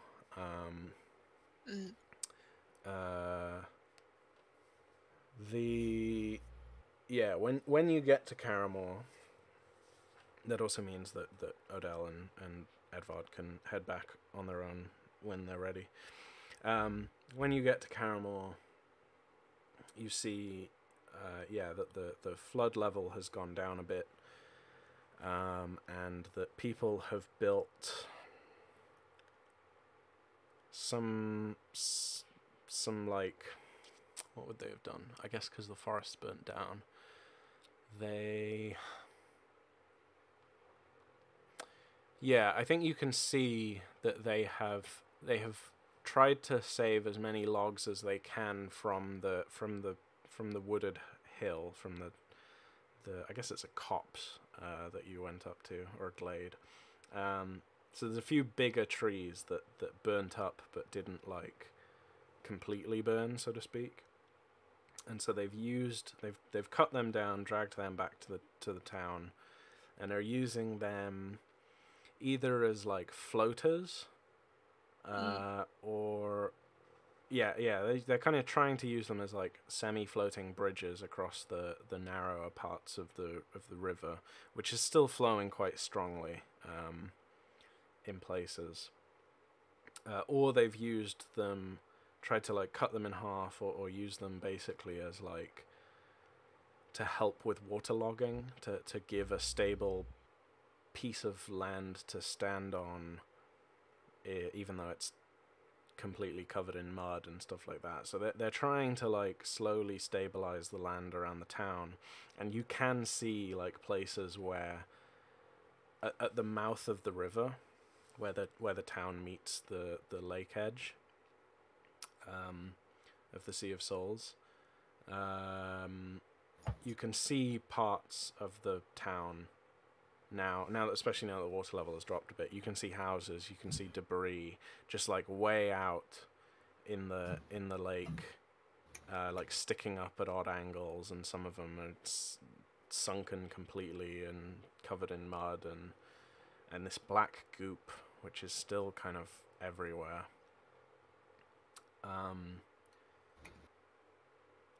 In fact, you can see like the sides of buildings where the flood first hit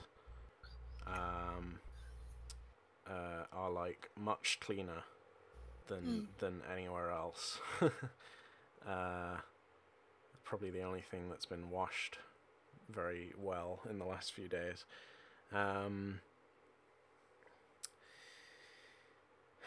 The little chapel where you guys left originally is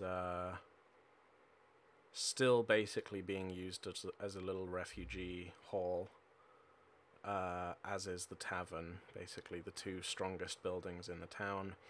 But some people you can see, have started to try and cover their old homes back up, or trying to rebuild what they can, mostly using like sticks and debris, and like patching up holes and stuff with mud, to just try and act as a windbreak or something, whilst a more permanent solution gets found.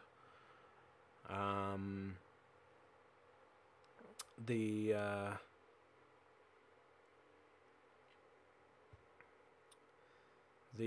tavern owner, whose name currently escapes me. I have it on my sheet. Hang on. I've got it as well. Who can get it first? Who can get it first?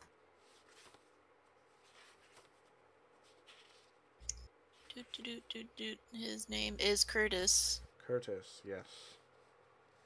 Wow, Will, okay, good. So Curtis, you discover upon returning,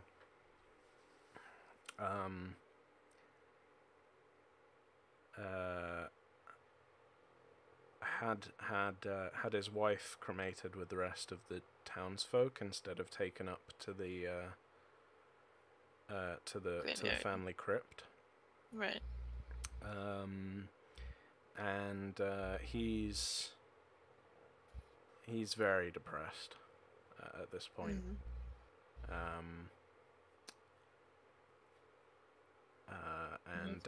Probably you, in speaking with him, probably you get back to the tavern and try and stay there, and probably in speaking with him, he laments the whole situation and says that he's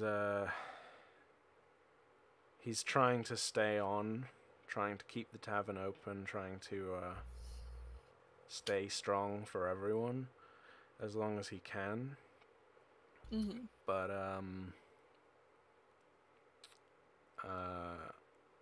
you know, because he feels like he's needed at the moment. But he tells you that he like probably the night that you arrive back, he breaks out like his last bottle of whiskey or something, shares it with you, and once he's a few glasses deep, tells you how he's got half a mind to just pick a direction and start walking.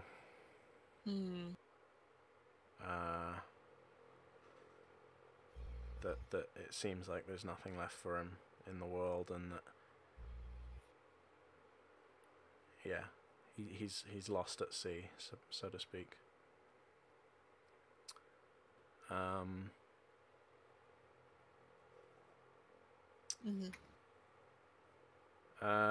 Many of the other townsfolk, kind of just reading the air, you seem to think are in a similar situation where some of them are trying to rebuild, but some of them are definitely considering whether it's even worth sticking around. Right. You probably hear that there are a few people who decided to, probably mostly people who got washed down from Polnagolan, who decided to head to a nearby city, rather, heading along the roads, leaving the place entirely. The children whom you saved, Astor, who were also from Polnagolan, I think, you discover that they have been, they, along with many other children in the town, have been escorted with some of the clergy members to the orphanage in Axford. Oh shit, we gotta bring them back. Okay. Because it's safer and drier, basically, for them to be there, though it may be no less traumatic being separated from parents and so on and so forth, and being lost and confused, and oh no, some of their parents are probably dead. But Caramore is somewhat recovering slowly. They have enough food and supplies, at least for now. The effect of getting that merchant ship to stop for a little while seems to have been quite positive. Certainly no one's starving. Mm-hmm. Though people are starting to get discontented and disgruntled by the whole situation, certainly. Yeah, I think it's fair to say that tensions are still high in town. So... How's Tellus? Pardon? How's Tellus? Tellus is Old man Tellus. Old man Tellus. He's doing all right. I think he's not dead. Not dead, but he ain't happy. Yeah, like maybe you find him the next day. Like you arrive in Caramore in the evening or something, and so you stay in the tavern, crowded in with a bunch of other people on a cold floor, but at least it's safe. And probably actually for Romienji, they like the bartender makes an exception for you and makes sure that you've got one of the beds since you're injured, and the people whose bed you usurp are like begrudgingly let you take their bed. Like, I guess he's stabbed. They see that your need is greater. They see that your need is greater, and that you did help save parts of the townsfolk earlier in the week, or I guess last week at this point. Let's think. Yeah, so probably the next day, Astor, you're able to go and find Tellus, and Tellus is he's troubled, mostly just like stress and being overwhelmed. Because, like I said, a bunch of the clergy folk have left to escort people to Axford, which has left him and some of the few older members of the church kind of left to take care of the place, but also to take care of the remaining refugees in the chapel. So he's doing okay, but he's basically overworked and is probably on the verge of getting ill. Oh no! Oh gosh. Tellus, no! So where do I find him? You find him in the chapel. Approach him. He doesn't remember you. That's really sad. You're the man they call Tellus, right? Yes, I'm Tellus. Another refugee, are you? Not really. I don't know if you remember me. A few weeks back, I asked you to research a certain name for me, though I doubt you've had time to do it with all the chaos that's been going on. We've had I don't know if you've noticed, but we've had a tragedy in the last few weeks as well. It's possible that your request has been superseded by more pressing matters. Where have you come from, boy? Well, technically right now, Polnagon. I was up there fighting a witch.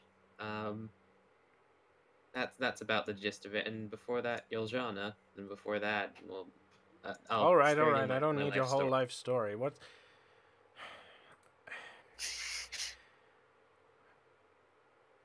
Damn, tell us what have you. He bats a hand at you and says, a name. You wanted a name. And he potters back a little bit and like goes to I guess what would this be? Yeah, I guess this is in the chapel, the main hall. I think as right now this is the main hall of the chapel, and he's like he says, well, what are you? I asked you to research spirits for magical summoning purposes for conjuration. It was supposed to be a life or a rejuvenation spirit, if I remember correctly. I see. And I told you that? You didn't tell me. Yeah, I just asked. Well, if you could research it, and you said that you could. It was a couple weeks back. I understand if you've forgotten. There's been a lot going on. Things have been quite busy. I'm not as young as I used to be. I mean, you look a lot more capable than I am. At least for helping with alms and such. Are you a holy man? Are you a man of the faith? What are you? I don't worship a specific faith myself. No. I am a scholarly type, though. I could just go down to the archives myself. I did ask you when I was in a rush. I would have not bothered you otherwise. No, you look much more capable than I. So, if you don't mind, I'd rather rest these haunches and do some light reading and such, you know. So how about you help? You help out these poor folk. It's fairly easy enough. You're a charitable person, I'm sure, right? Absolutely. Consider it penance or payment, if you will. I'll research this thing for you, but yes, you must stand in my stead when people come asking for help. It won't be for very long. The other clergy folk should be back soon enough, but well, everything's being pushed to its limit at the moment. I'm sure you understand.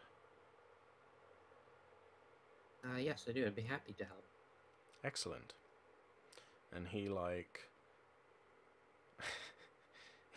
immediately thrusts this bowl of soup that he's been carrying, or like a kettle of soup that he's been carrying, and says, you can start off by making sure that everyone has a full cup of this,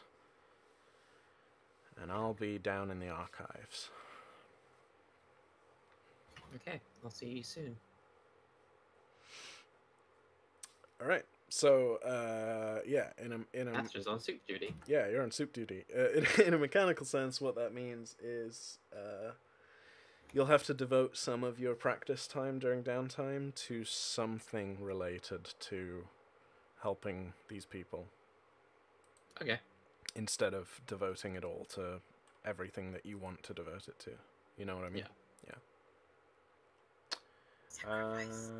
Yeah, you gotta earn your weird rejuvenation spirit name. What? How dare you, making him work for things. Alright, well, I asked for this weeks ago. Yeah, they've had a flood to deal with. Time.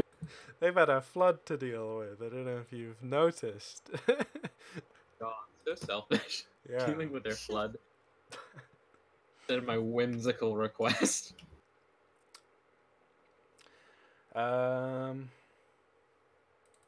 This was Amazon, he'd be fired. Can't fire the clergy like this. Alright, so Romienji. Hello. Falling asleep, sorry. Yeah. It's getting kind of late. We'll probably draw this to a close soonish. I just want to Make sure everyone's done something during the downtime, you know.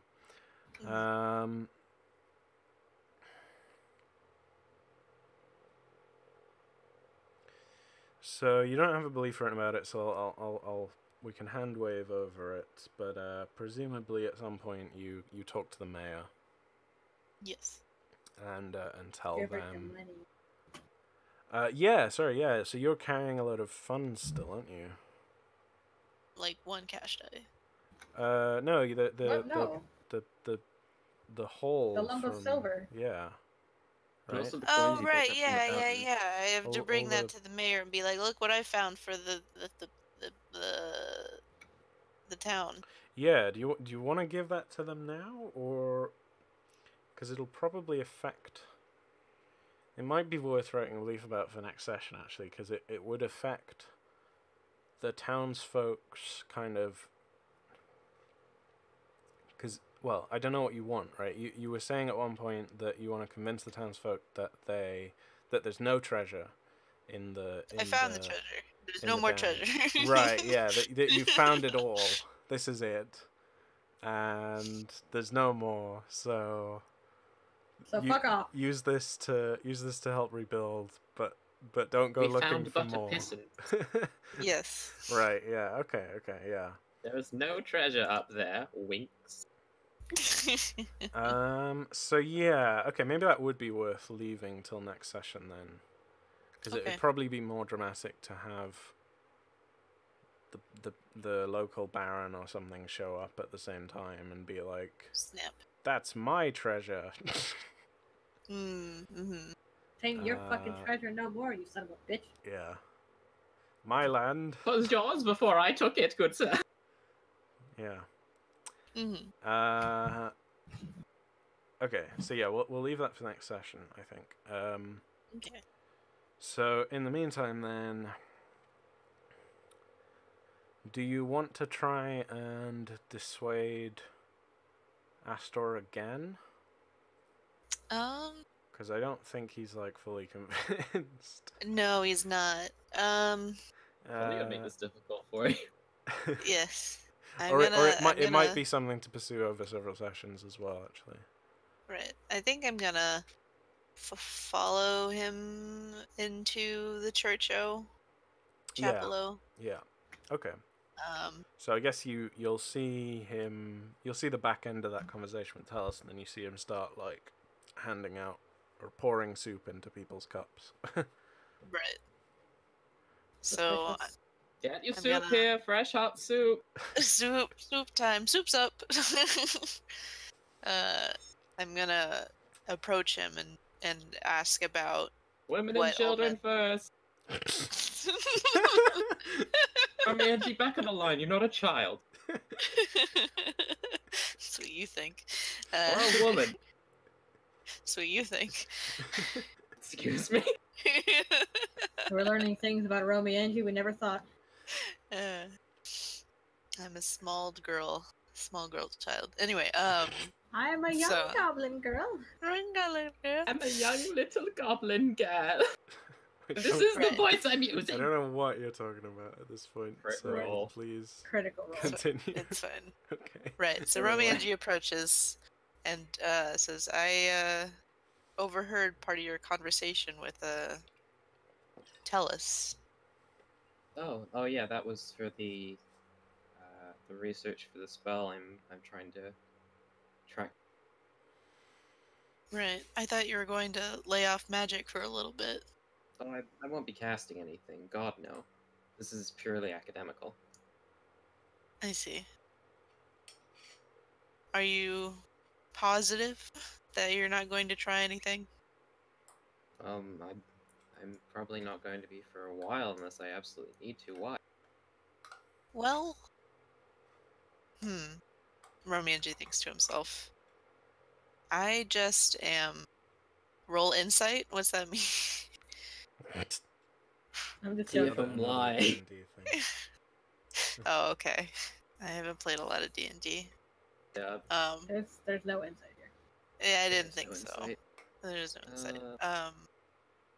Well, I would be cautious I suppose with trying something big right out the gate, especially after you injured yourself, this is the one that you wanted to cast to regrow the forest, isn't it?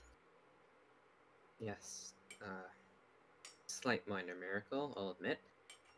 Mm. But I think I can pull it off with enough time. Right. And preparation. I think it's a bad idea. Look.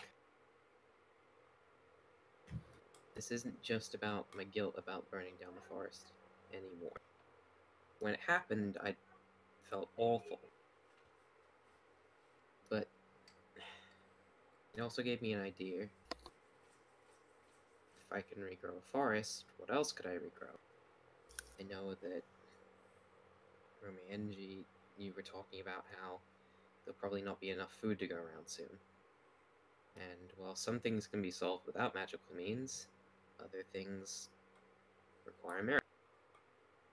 And if I can do a test run on this forest and get it to grow back, I might be able to regrow the crops. I might be able to do anything else that might help. And what if it doesn't work and hurt yourself again and again and again?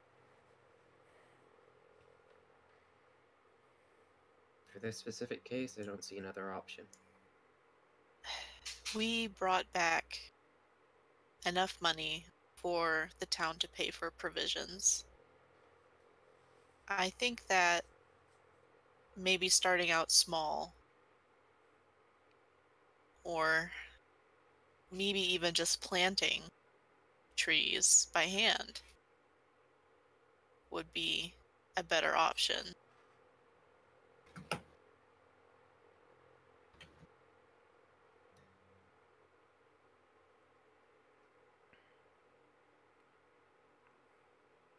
I think both of us know that would take too long to be any substantial help. These people need help now, Romienji.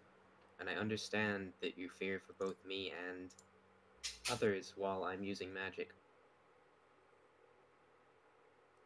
If I'm not under pressure, if I can do things carefully and properly, I think I can truly help Karamor.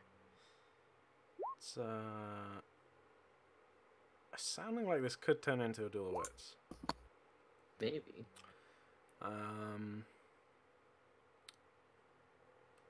Like, I'm trying to think what would be an appropriate kind of body of statement of purpose. For Romienji, it's sounding like he wants you to find a way to restore the forest that doesn't involve magic. Okay. But then I'm not sure if you want really anything in return. Like, you can't just want the opposite of that. Yeah. Because if not, then it's probably just a standard persuasion test. Could do something. How about this, actually? Because this is an overarching argument, not just about the forest, to be honest. Yeah, it's turning into that. What Romienji wants is Astor to learn how to use something other than magic to essentially protect himself. So at least he'll be using it less overall. Potentially. I mean, you if you're open to that, then yeah. I'm open to that. I just wanted to make it harder. Yeah, like a smaller goal for Romienji would just be to like get you to not be using magic for Karamor related stuff, right?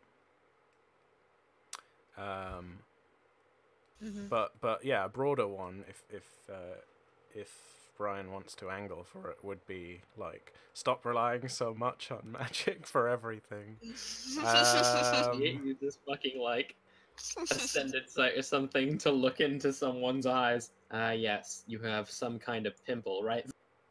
Zap that bitch out. Yeah, I mean, like if you're Magic open, whistle. if you're open to it, then we can make it a duel of wits. But it'll probably change one of your beliefs if you're up for it. The big one really, or the big question really, is like what would Astor want out of Romienji instead, right? Yeah. Because if there isn't really anything, if you're like, I want to not do that, that's not really a very good statement of purpose, and it's better to just make a single helps test. Me prepare for this spell. Oh, okay. So I convince him in order to like help me research or help me get materials that I need, or help me find people, for example. I can't read. Well, then there's already one option down, so we got the other two still. Maybe an option could be, I mean, like, Astor, how do you feel about Romienji telling you that you shouldn't use magic? Like, maybe you feel, I don't know, like, bait or something. It could be like, magic is important and it's part of me and I won't stop using it. Stop pestering me. I mean, yes, but I can't really make a demand out of that, really. Just stop annoying me isn't really great. Look, I healed you. Go away already.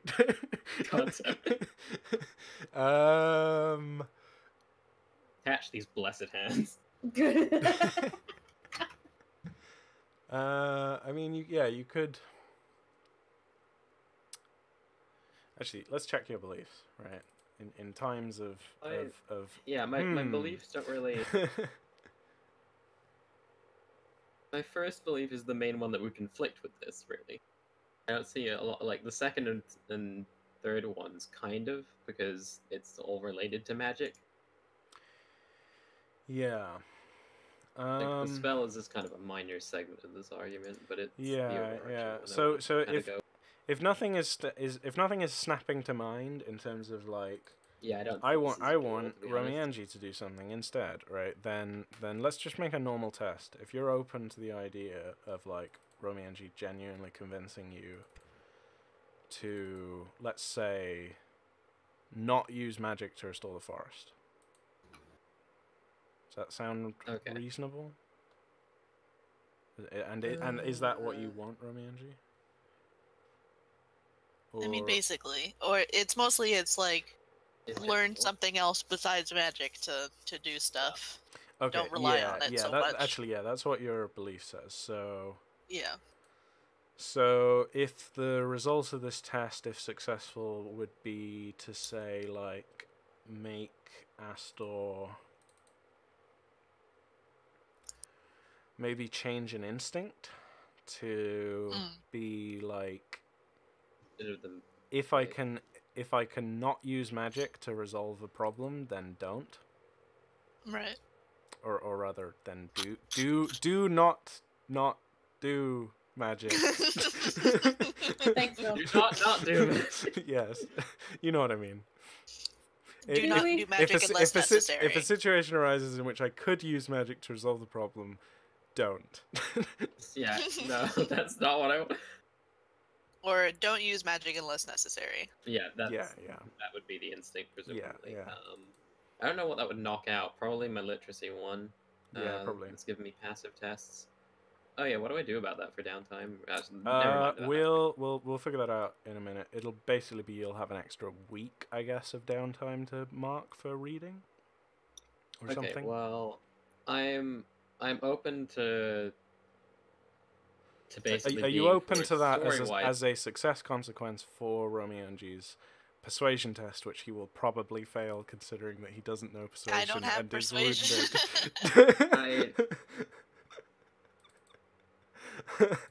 There's a high likelihood that Romienji fails this. I just want to know whether you're open to it as a possible success condition.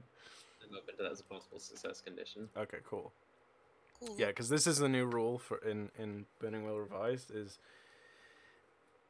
if it's not a big deal, don't have a duel of wits. Just make a normal social test.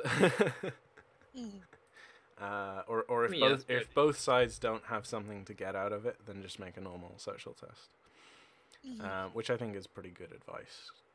We've had a lot of, this is more broad, but we've had a lot of dual wits in previous games that were actually ended up being completely pointless and probably should have just been normal social tests. So all right. Don't listen to what Ollie says about players should never use social skills on each other except in a duel of wits. That's wrong. He's wrong. Right. Should I use my intimidation skill? You could. Like, yeah. You could try and use intimidation. Because I do have an instinct that says use intimidation first for yeah, resolve social you do. conflict. Yeah. Okay. Yeah. All right. If you want to go back down that road, or you could, or you could start learning.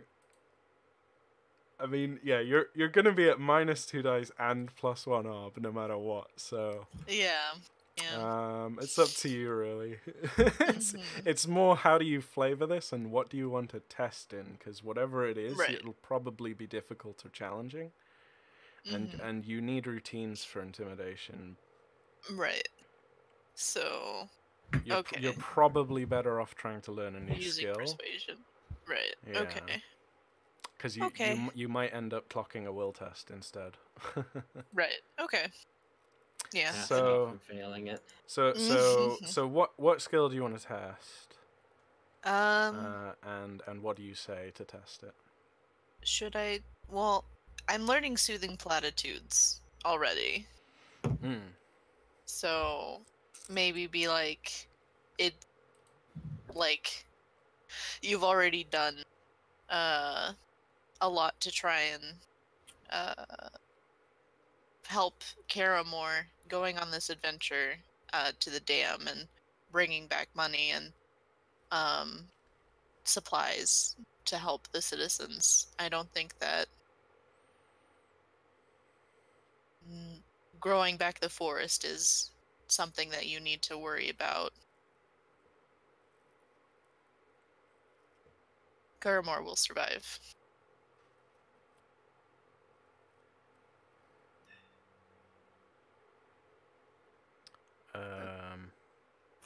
Sorry, yeah. Do I wait for the roll, or? Yeah, you should wait for the roll for how to respond, but hang on, let's you should probably angle it more towards stop relying on magic so much, right? Oh yes. So soothing platitudes is used in earnest to try and calm someone's nerves, make them feel better about themselves or their situation, or to make them make good decisions or help them make good decisions. Yeah. Yes, so I mean that's what I was doing. Yeah, but yeah, I'll also do like don't use magic as well. Don't do that. As well as I think that while magic is an innate part of yourself, and I'm not saying not to ever not use it, not the thing that you should be focusing on is being able to protect yourself with something like the staff that you had. Learning how to use that more, or learning a new skill that doesn't involve something that might backfire.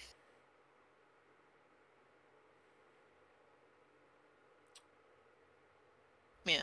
Okay. This is starting to sound more like persuasion, actually. Okay, more persuasion? Yeah, I can learn persuasion. Let's say it's a persuasion test instead of a soothing test. Okay. I got in there and learned suasion. Yeah. Okay, so what's your will, Astor? My will is a B5. Okay.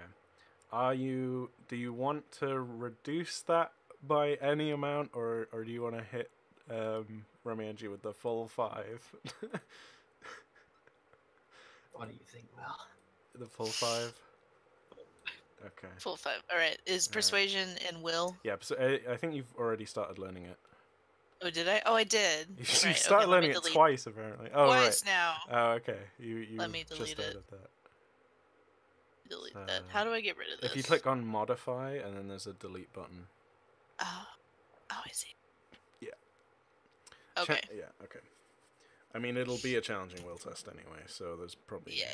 But we'll get the ob right. So, it's gonna be ob 5. And what's failure here? What does failure here look like? I guess Astor, you can choose the failure condition somewhat. Yeah. I'll temper it, but what do you want the failure to be?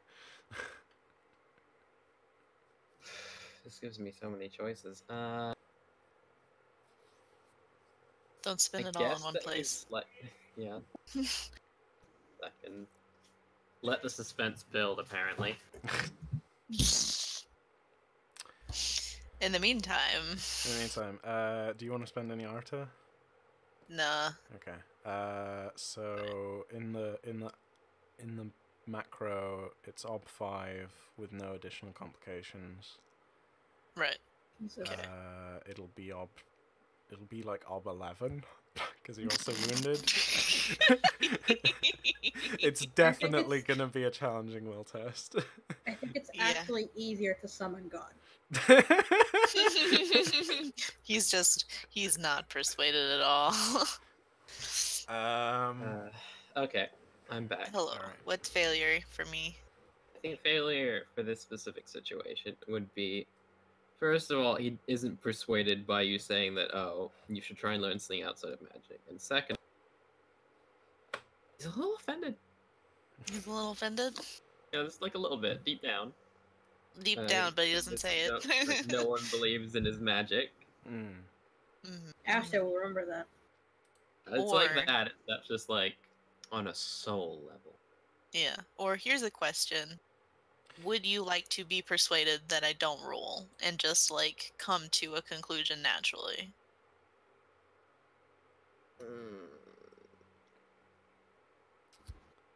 No, because I want to RP it. Okay. Yeah, I think. I mean, we can RP it without a dice roll. Yeah, we can RP it without a dice roll. I think it's maybe important to roll anyway. Right. Partly for your own development, but also just like because here's the thing. Here's what I would say is like either Romienji or Astor. If you fail this, like one of you should like use one of your traits to like inform how you react to them not listening to you. Right. So Thug. Probably. So thug. yeah, like what do you think, Xerion? Like you mentioned, oh, you're a little bit offended deep down. Should that be reflected in one of your traits? Like on an actual characterization RP level, I'm going kind of insulted that my hard work, that everything I poured into magic is seen as not enough again. Yeah, okay, I guess it's more to do with your first belief then, right? Your own shortcomings haunting you. Yeah. Okay, so maybe success here is Romienji can like gets to noodle with one of your beliefs. Failure is like maybe you add to your first belief a little bit to reflect that you feel like no one believes in you or something. I think my first belief is slowly becoming my angst column. Keep adding to it, just like, well, guess he's fucked again. I mean, it'll be mostly for flavor, but like you could just you could add a bit to that first sentence that's like that's not even. You could just change it so that it's like that it's like a progression, right? Instead of my own shortcomings haunt me, you just change that to be like, no one believes in me, or like no one believes I can overcome my own shortcomings. Yeah, something and like that. They haunt me. Yeah, so just a little tweak, but I think it would make this test worthy, you know? Yeah, I think it would be. All right, okay. Let's fail this test. Yes, I'm ready to fail. Imagine if he passed. Could you fucking imagine? You would need all 6s, and then lots more 6s. I think it's possible. I believe in him. Watch me get a 0. Believe in you, Brian. Yeah. God. Okay. God, not even. I mean, you got successes on all the dice you rolled. That's the best you Hooray. can hope for. Yes. Take that Hooray. challenging will test. Oh yeah, I forgot you were a Hooray. -2 because of your wounds. Yeah, Yeah. I'm wounded. Yeah. Yeah, my will asked me to decrease my will now. Yeah, I was like, how sympathetic are you towards Absolutely not. this poor wounded bat boy just asking you to stop using magic so much. You're scaring the townsfolk.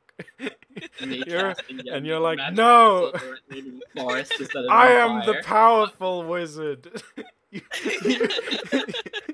I have the power gauntlet now, Romienji. All right. Instead of doing challenging, do I mark like a persuasion test? No. You mark a challenging will test instead of a persuasion test. Because I failed it? No, because it's challenging. Oh, okay. So because stats don't normally mark routines. So you only mark being learned if it would be routine. Right. Okay. Yeah. This is how you advance stats. You do being learned on shit that you have no way of succeeding on. Yeah. Right. That's fair. Yeah. I start opening the skill puppetry to mime me blabbing. All right. How do you respond to this, Astor? Okay. I imagine at this point that like Romienji's had to lean against a wall because he's a bit tired. I'm like, my eyes are slowly drooping a little bit. He's chased you out into the church. Like, Astor, I hope you're not planning on doing magic. Hope you're not doing magic. Me holding a magic wand and some scrolls. No. So yeah, how do you respond? Okay. Romienji, I understand if you don't believe in me or anything that I do in magic. I understand if you're worried I'll hurt myself or hurt others or hurt you or hurt Odelle or hurt Edvard, but I'm trying my best to succeed in this, and I don't think that just learning something new is going to help. I'm going to in what I know I can do my best in, even if my best is just mundane.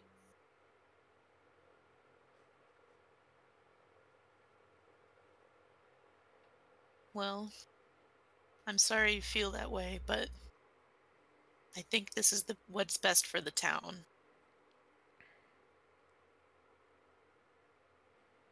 Why are you holding that knife? Could I please have that in character because Romienji has a trait that says knife always drawn.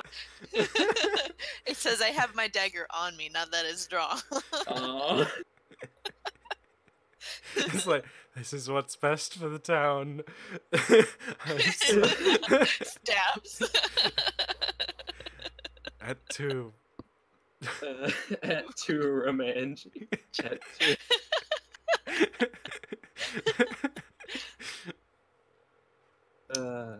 I'm gonna start intimidating him because that didn't work.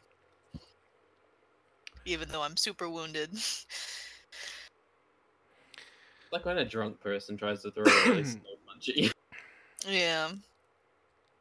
I mean, you could, right?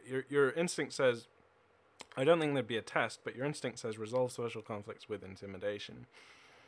That, like, maybe your reaction to him not listening to you again is anger or something, maybe? Yeah, anger and intimidation. So yeah. What do you say? I think that... I have to think, hang on. I mean, you don't have to, but if you want to, if you want that sweet drama and that sweet fate. I'm ready for that sweet drama. This is what's best for the town. I think that you should stop doing this magic. It's hurtful to everyone. Even if you don't agree with me. Maybe just, you should try it elsewhere. Not here.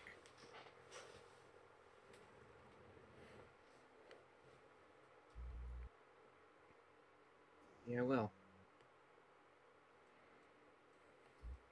And Astor walks out. Dun dun dun. Take the soup kettle with you. No. Using the soup kettle and everything. I presume at this point I've distributed the soup before walking out. While all this is going on, I've still been serving soup the whole time, which takes a bit away from the dramatic tense of everything, but I need to do my fucking job. I'm on the clock, Romy. You know what I get paid in?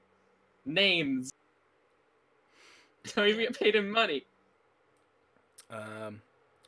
No, I mean, I think if you're gonna walk out, then you're gonna walk out, right? Like, like what's more important? If I am walking out on Tellus's duty, I do not choose to walk out. Instead, give him a stern glare.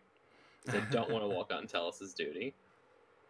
Maybe instead you're like, you're distracting me, Romienji. I've got stuff to do. I've got children to give soup to. I'm doing my job here. If you're still just gonna disagree and shout at me, I think it's best that you leave, so I can properly serve these people. Romienji lets out a loud sigh / huff sigh, and does just that. He leaves. Bitch, I live here. No, he doesn't live in the chapel. Roden, change your damn bandages. Yeah, I live here in town. Anyway, I'm gonna head back to the tavern. Okay. Yeah. All right. So I think that's where we'll leave the session. I was hoping to get all the downtime stuff done this session, but what I'll say is like a couple weeks pass. Because it'll be like 30 something days. So a couple of weeks pass. And then we'll like wrap up other people's downtime focuses, which would have been inspecting the golem. I think what we'll do hopefully next session, which is in 2 weeks, I need to remember that, is like we'll kind of come out of the downtime during the downtime, so to speak, right? Like I'll hopefully write the session so that when we come out of downtime stuff, we come straight into new situation, new drama, new everything, right? Edvard is killed, and he will kill again. So the last thing with that in mind, last thing to sort of get out the way before we do Arta, is the last bit of bookkeeping stuff, which is to work out what people are spending their time practicing. So you basically have a month. And let's think. So let me demonstrate with Astor first, right? Woo. So Astor, this is just because Astor has an instinct about always reading. So this would mean if we go to the practice log, we can add. I'll do this one. You'll see what it looks like. If you all open Astor's character sheet and scroll down, you'll see what it looks like in a second. So the skill would be. Do you want to be learning? Is your instinct about literacy or reading or research? What is it? It's literacy mainly. Actually, no. I'd say it was research because I'm reading and absorbing the material. But you're not carrying around the contents of a library with you at all times, are you? Actually, yeah. And also research is more oriented to like finding information. We'll say it's literacy, so especially literacy. since that's your lowest, lower than your I have research. a lot of B2s. Yeah, most people do. Oops. Alright, literacy. That's not how you spell literacy, that is. Okay. So literacy is an academic skill, so we take that from the drop-down menu. The practice log, so this tells you every kind of skill, stat, or attribute type, and how long it takes to get different tests. So with an instinct, the most you can really do is a routine, because it means you're spending a couple hours every day just like getting in some extra reading. We'll say that you've done 7 hours a day. Not 7 hours, Jesus. So it's an academic skill, 2 hours per day for 7 days. Oh no, wait. Current, sorry, is 7 days. And to get that test, that routine literacy test, it's going to take 6 months. So, basically, to get it... Does bookworm help here at all, since it's academic skill? No. Damn. Bookworm helps. That only counts on being learned. Yeah, being learned. So, so you have 7 days out of 6 months learned on a literacy test. So this is like why it logs up slowly. Now you get that basically for free because you've had that instinct for like 17 sessions now, right? Yeah. So that's kind of in addition to what everyone else would normally get, which is a month's worth. So the ideal thing to do, if you're real smart, is to find things that only have a practice cycle of a month, and then you can get as many tests as you can feasibly get. But it's kind of flavored. It's flavored by like what you're even doing during that time. So in your case, Astor, if you're helping out Talus, some of your practice time over the next month needs to be dedicated to either learning a completely new skill that would be related to handing out arms or helping these people out, or practicing a stat if you're like helping with heavy lifting or something like that, right? You can, so we need to like flavor what it is that you're doing in some fashion. I would presume I'm in the helping context out of with, the situation. Yeah. I presume I'm like helping out lifting boxes of supplies from the trading that they're getting with new money or whatever, and like generally tidying around, doing like, it's basically all physical labor that old man can't really do. Yeah. So I would say it's some kind of physical stat, like maybe, Okay. I don't know if I can train in power, I guess. Yeah, power. So power has a 1 month cycle. So Okay. you could say 2 hours a day. Oh no, wait. Oh no, you can't get routine power tests. So 4 hours a day could be spent for you on a difficult power test. So you can add that if you want. You can put power, put difficult, put 4 hours per day. Now there's a limit. You can't just practice forever. The limit is 3 times your will exponent hours per day maximum.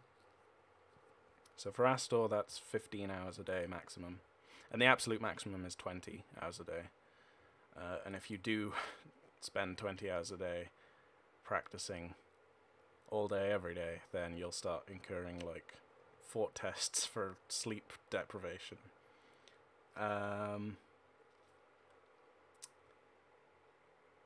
So yeah, let's keep going with Astor for now. So we know that we've got a month. So yeah, so you have an absolute max of 15 hours a day. So do you want to go to difficult power test? Yeah, sure. All right. So do you want to put that in, or shall I? So that would be, yeah. So just take the difficult, right? I don't have to put in the trade. Yeah, you don't have to put it in, but we need to check. We need to keep consist. I guess we can just put it here in like a blank thing, or just say I have done this. Power for, because this is going to subtract from your total 15, right? Okay. So power for, what is it, 4 hours a day for 1 month. And the current is 1 month. So, like, I think this is the way I prefer to do it, is just, like, see which bars are filled and then mark the tests. So that you're not, like, forgetting about certain things. Okay, so I should take the test off until I've done it, or should I just keep it there? You can keep it there for now, but just don't mark it a second time, I guess. Yeah. So where is this? Power. There we go. Oh, it fills it for you. Okay, yeah, that's cool. All right. So that we can ignore the first 2 hours, that first one. That'll probably stay there for a long time. Do you want to keep working on that literacy? Do you want to add a month to those 7 days, or work on something else for a while instead of reading every day? One moment. Is that a one moment, be right back, or a one moment, I'm thinking? Alright, sounds like he's thinking. Let's jump to Edvard. He's dead. Alright, so Lucian, were you watching what I was doing? He's dead. He's also dead! Jesus, He's also dead. fuck! Jesus. Alright. Sorry, my mum. Okay, you're back. Alright. How dare your mum? Do you want to add a month to literacy, or work on some other things? I suppose the trick is to look at like how long you've got, which is a month, and see if there's any skills that you want to like fill in with tests that would. Is aura reading sorceress by default if it's not open-ended? Yes. Okay. Yeah, it's sorceress even if so. Like alchemy is sorceress as well, technically. Right. Conjuration is obviously sorceress. Well, yeah. It's in the name. Yeah, so if you want a difficult conjuration test from practice, you'd have to devote 30, all of your free time for a year. Yeah, 15 hours. 15 hours a day for a year to get a challenging conjuration test. Okay. What would be a good thing I could put it in actually? Oh, I know. Instruction. You can put it into learning skills as well. Can I? Yeah. Huh. It counts as a routine test, right? Great. Basically. I want to learn demonology.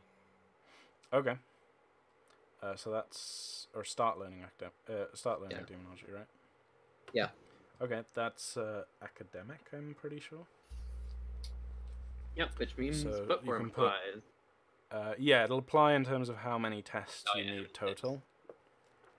You won't get a test out of this, though. You'll just start working towards it, yeah. So demonology is gonna take... Yeah, it's academic. So do you want to add that in? Okay, being learned... Basically the same as the literacy one. So academic, routine, 2 hours a day for 6 months. Current is 1 month. That's perception, right? Pretty sure. Yeah, we're just doing it in the practice log, but yeah, it would be perception when it's. Right. I don't learn it until we're at the end of downtime. Yeah. No, it's a cycle, right? So at the end of each cycle, you get a test.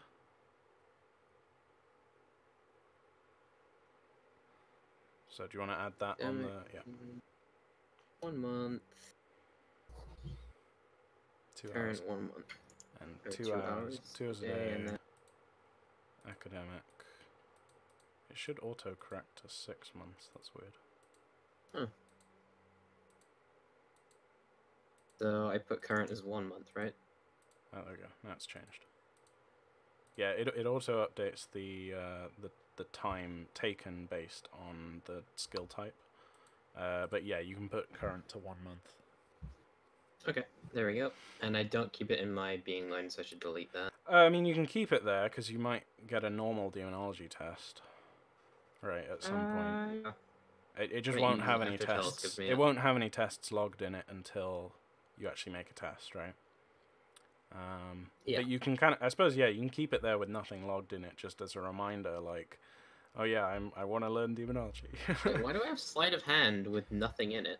I don't know. Did I just not put that? You can delete that if you want. Yeah, I don't remember doing a sleight of hand. Chances are it ended up being an agility test or something, or it's just there mistakenly. Okay. I'm just going to delete that because I don't think I even want sleight of hand anyway. Okay, so you're at 6 hours per day. Okay, so you've got 9 hours left for a month. Let's see, 9 hours. You one thing you can't do is log you can't log like 2 things together. So you wouldn't be able to get like a routine school of thought test and a difficult school of thought test. Yeah, so I wouldn't be able to just like fucking breeze through a level up for something, obviously. Yeah. So you can, because it's a cycle, right? So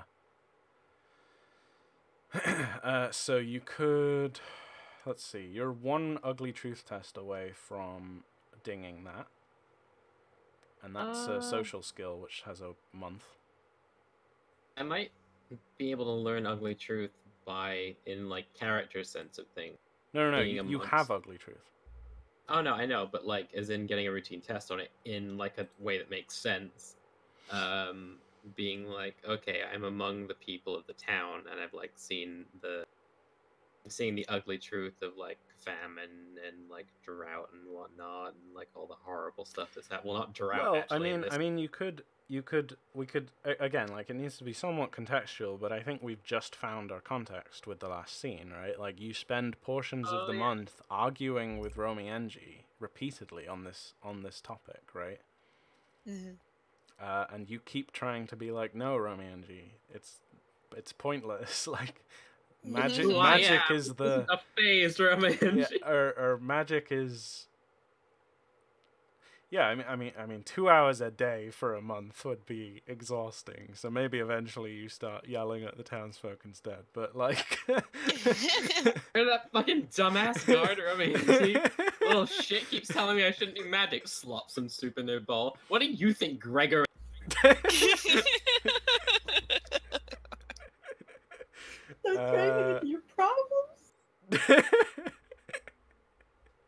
I mean, it will flavor. It will add a lot of flavor, right? But like, that was absolutely what Astor did in character. I want you to know. Yeah. Yeah. I mean, the reason I'm asking this now and not like coming to this next session is because I do think that the things that you guys do during this month they won't have as big a consequences like a proper skill test would, but it would, like, affect the town somewhat, right? So if you have spent the last month talking everyone's ear off about how shitty their situation is, then you'll get a routine ugly truth test, but like, people won't like you very much by the end of the month. They don't like me anyway. Burn down their fucking cars. It's up to you, man. You know what? Fuck it. I'm doing it. Okay. I'm that bitch at the soup corner, laying on the car. He carries the heavy pot, and he makes you feel bad. Makes you feel good, then bad. He gives you the soup and then talks your fucking ear off about the guy. I think they were fucking married by how bad their arguments are. But everyone knows they're just frenemies. Alright, so or maybe they do think you're married. Maybe that's the takeaway then. It's like, oh, they're having their spats again. So add ugly truth, which is social for 2 hours a day for a month. Please let me type. There we go.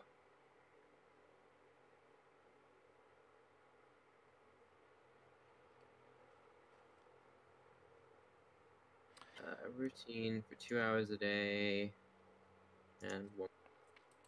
All right. So you still have.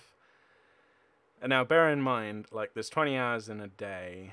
So if you are going I need to sleep. Well, if you're going for the full 15 hours a day, then you're not going to have a huge amount of time for like spells, research, and stuff like that. So maybe. I think that's where I cut it. I feel like I was stretching. Well, no. You can. So you've got 6. Where are you? 6 hours. 8. You're on 8, which leaves you with 7. What's research? Yeah, you could start working towards a difficult research test. 4 hours, an extra 4 hours a day. Yeah, that wouldn't take up all my time. I can do that. Sure. I think that would be appropriate. So, like, okay, occasionally you carry the pot, and occasionally Talis lets you into the library. Damn soup away from the box. Okay, academic for 2 hours then. It would need to be difficult because you've got a 5 in research already. So for 4 hours. Oh yeah, it does the root difficult thing as well. All right, yeah, cool. There you go. So that leaves you with, like, 3 hours, which is probably not enough to get anything else.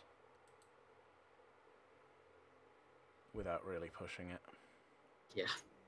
Mm-hmm. I pray for a year, 5 hours every day. I find myself in Acer's whims.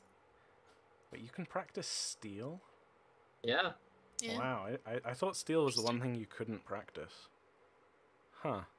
Here, Not according to the Roll20 you could sheet. spend 3 hours a day trying to spook yourself.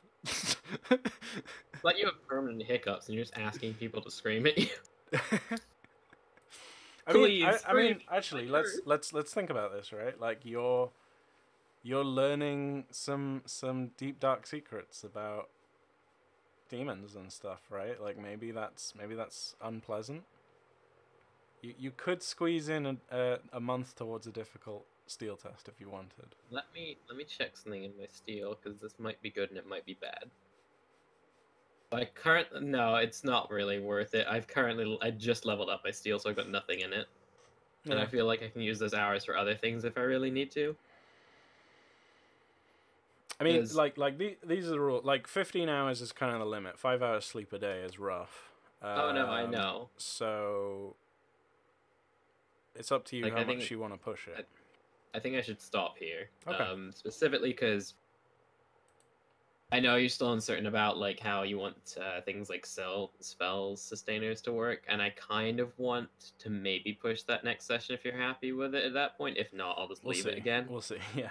But if you're ready by that time, I kind of want to leave room just in case to track down like a vendor or like a craftsman or something. I mean, we're saying it's a month, but it's more like a month and a few days. So there will be time for you to. There will still be time for you to like spend a couple days going up to like the Church of the Optical Garden, whatever else you want to do, right? Mm-hmm. Okay, so let's go down that now. So you haven't got a literacy one. You did get a power one. You already marked that, right? Yeah, I might one. You don't get a demonology one, but you do get an ugly truth, and your ugly truth dings. Ta-da! Badoo. I have a B4 in Dissing People Out now. So what I'll do, I wanna leave this practice log open so I can check it for like planning and consequences and stuff. So what I'll do is I'll just change the current to 0 on the ones that dinged. Mm-hmm. So then I've got a record of it. Oh wait, so if I in my practice log. Oh wait, what? Why do I have 4 hours power training in my practice log or my spell log? Because we did the what's it called? The door opening thing. Yeah, you were pushing over the day. Yeah, so I mean that gives you 1 extra day, I guess, technically. Mm-hmm. We'll delete that for now. That gets spent. Soon I'll become a buff boy. Yeah. Yeah, okay. I mean, so that means you'll have like a little bit of extra free time anyway, because you already got that 4 hours in a week ago. Okay, cool. So you've logged that. Nice. Okay, that took a little bit longer than I expected. Let's see if Edvard goes quicker. How many options?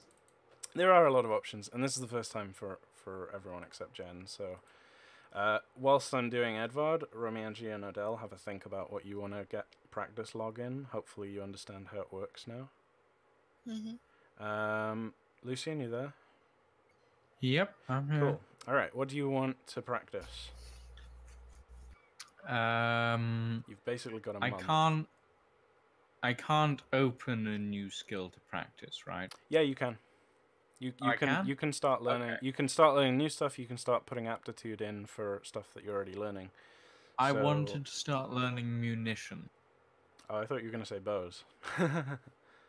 No, I've already got bows open. Yeah. You can keep learning bows, right? Yeah, you can get tests. So you can say that a portion of that time is spent with Odelle. I want to do half into munitions and half into bows. Okay, cool. Let's see. So munitions is... Wait, you want munitions, not firebombs? Yeah. Munitions requires a workshop. I know. That's why I wanted to get back to town to do it, because I'm hoping there is some sort of workshop around here. I don't think it's feasible for you to be practicing munitions in the current situation, but firebombs is reasonable. In which case, I'll put everything into bow. Let me check what skill type firebombs is, because it might be like perception and agility. Let me check firebombs for you, because I know you're interested in it. Firebombs is a craftsman skill. Okay. So that's a year. Wow. Munitions is an artisan skill, which is also a year. So, what's your will? Your will is a 5. Yeah. So you also have 15 hours a day if you want.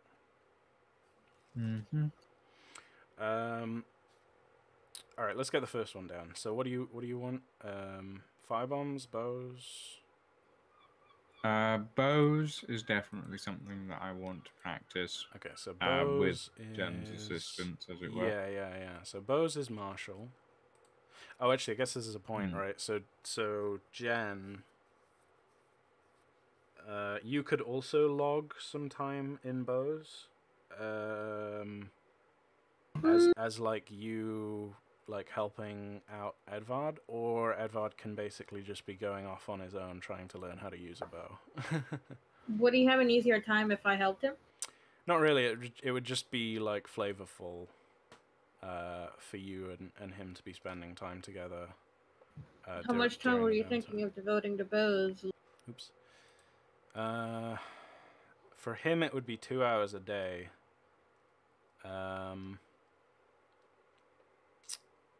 For a month. Okay. So you could stick around with him for 2 hours a day and just let that be eaten up, because you won't get a routine test out of it. Or you can up that to 4 hours. You stay on for an extra 2 hours, or spend an extra 2 hours in your own time practicing bows as well, and then you'll get a difficult test. I will do that. Difficult. Okay, so that's 4. So yeah, you can. That's 4 hours for me. Yeah, if you just change it's a martial skill, and if you change it to difficult, it'll tell you, and then you can just mark it, right? Okay, so at some point during the downtime, Odelle and Edvard managed to start learning bows. Okay, so that takes out 2 hours. You're down to 13. What else do you want to be learning, Edvard? You mentioned perception at some point, right? No, I don't. I didn't mention perception. All right, sorry. Let's see. You're 1 test away from learning. Sorry, 2 tests away from learning stealthy. Am I? Yeah. Oh yeah, because the indicator tells you how many tests you need, right? Yeah. So I forget that. You've marked 3. You need 2 more. Right. Yeah. The other way of marking it, I'll just do this quickly. The other way of marking it would be like this. Ah, right. Okay. So if that's more intuitive for you, then okay. Yeah. No. Okay. it's easier for me to go, I need 5 points to do that. Okay, that works. Yeah. Whereas going all the way up makes me think, how? I should have that by now. Yeah, it would mean that all of your stuff would start at like 6 dots. But yeah. Yeah. Okay, so I have... Stealthy is... I have a day of practice that I can add on to something. Yeah, you can just kind of announce what that is. It'll probably not get logged properly, or it'll be like a floating amount, like Astor's literacy one. Right.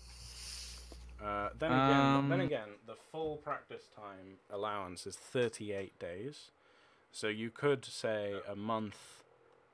A month is 30 days, so that would leave you with 9 days of practice in something as a floating amount, so to speak. Right. But that would mean you have like no free time if you used those extra 9 days for like totally focusing on practice. Yeah. Okay. Stealthy is based in speed. Yeah, sorry, it's not it's not what it's based in. It's the skill type, which I always have to look up because it's not like it's only listed in the skills. Stealthy is, I think, a forester skill. But I will and check. that's 6 months. Yeah. Even if you learn stealthy in the meantime, whilst you're still practicing it, that routine test will eventually count.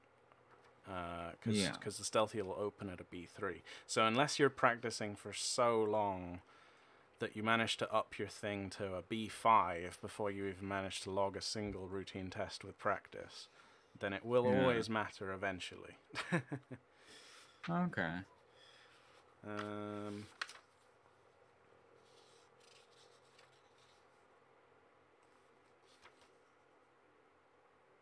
Stealthy. Yes, forester. Okay. Do you want to add that? Not yet. Hold on. It's 3 hours. Knives. Knives would be based in martial, wouldn't it? Yeah, knives is martial. So that's I a think month I'll cycle. go for... Yeah, I'll go for one of those as well. Okay. So learning knives, that's martial. Routine test for 1 month. Cool. We'll mark these all at the end. Yeah. So that's and I have 15 hours a day that I can practice. Yeah, so you spent 4 so 11. far. Yeah, so you're down to 11 hours. Okay.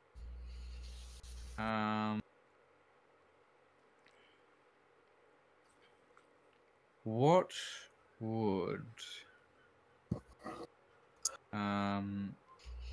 read would be based in academic, right? Yeah, read and write are academic. Okay, lockpick is special, which is 3 months. Scavenging, I'm pretty sure, is also special, which is 3 months. Right. Falsehood is social, which is 1 month.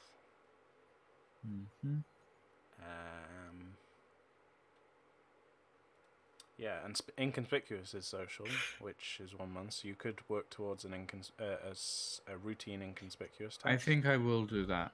Yeah, I'll work toward the routine inconspicuous test as well. All right. Do you want to add that one in? Yep. Disappears for a month. And that's social, isn't it? Social, routine, 1 month, 1 month. Okay. So what does that look like? So obviously practicing bows and knives, we know what that is. But what does Edvard do to be inconspicuous over the last to practice being inconspicuous? Yes. Just occasionally in the evenings, you'll see him sitting in a tavern, just in the back corner, and eventually you'll just sort of stop noticing him.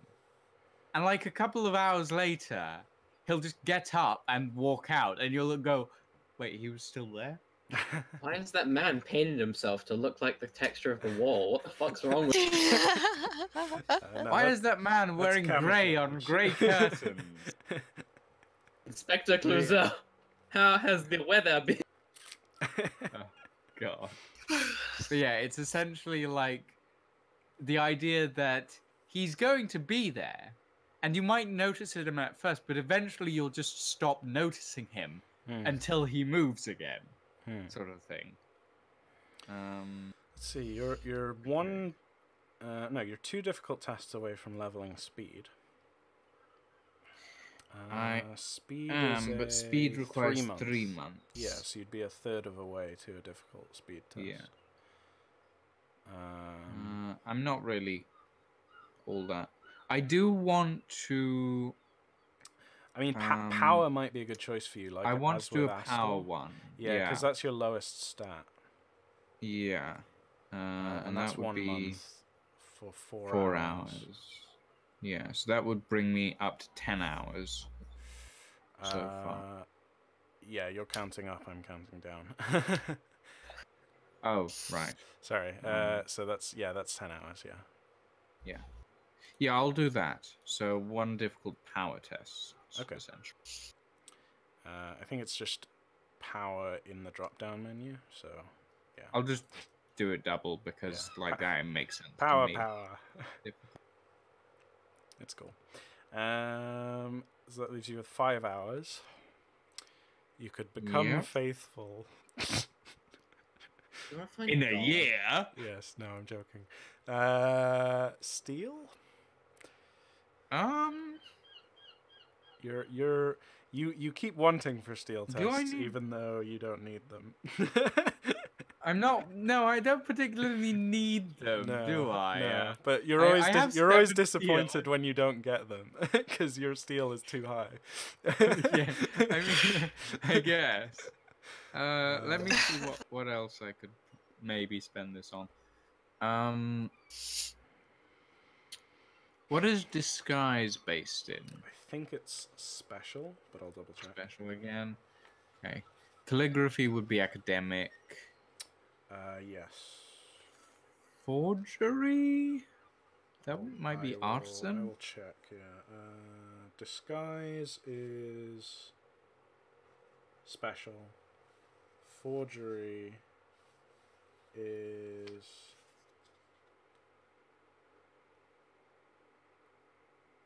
that's foraging. I was about to say forester and then sound very confused, but I misread. Yeah, so I'm not going around picking berries and nuts from trees. Forgery is also special. Oh, okay. Did not expect that. I thought it would have been in artisan or academic. Yeah, special is like the catch-all. It's like miscellaneous, basically. Persuasion would be social, right? Yes. Yeah. Yes.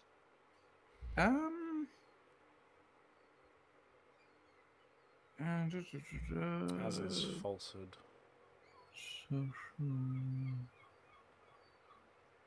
I'll do a routine social for persuasion.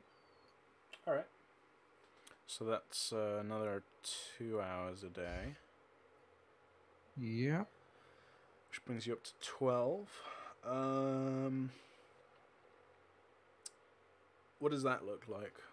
Who are you going around persuading every day? You heard of this multi-level marketing project that I've been working on? Oh God! No, I'm just going around town the Pyramid selling Church of pyramid schemes. I think that would be extortion, not persuasion. What is at the end of the day? Extortion is also a social skill. I mean, I could. Remember, this will affect. I don't want to, but I could. At the end of the month. This will affect the town's disposition towards you. We're all working as hard as we fucking can to get the town back in working order, but we can't figure out why everyone's hemorrhaging gold so fast until we look to see Edvard fucking stealing from every person as they walk past the bar.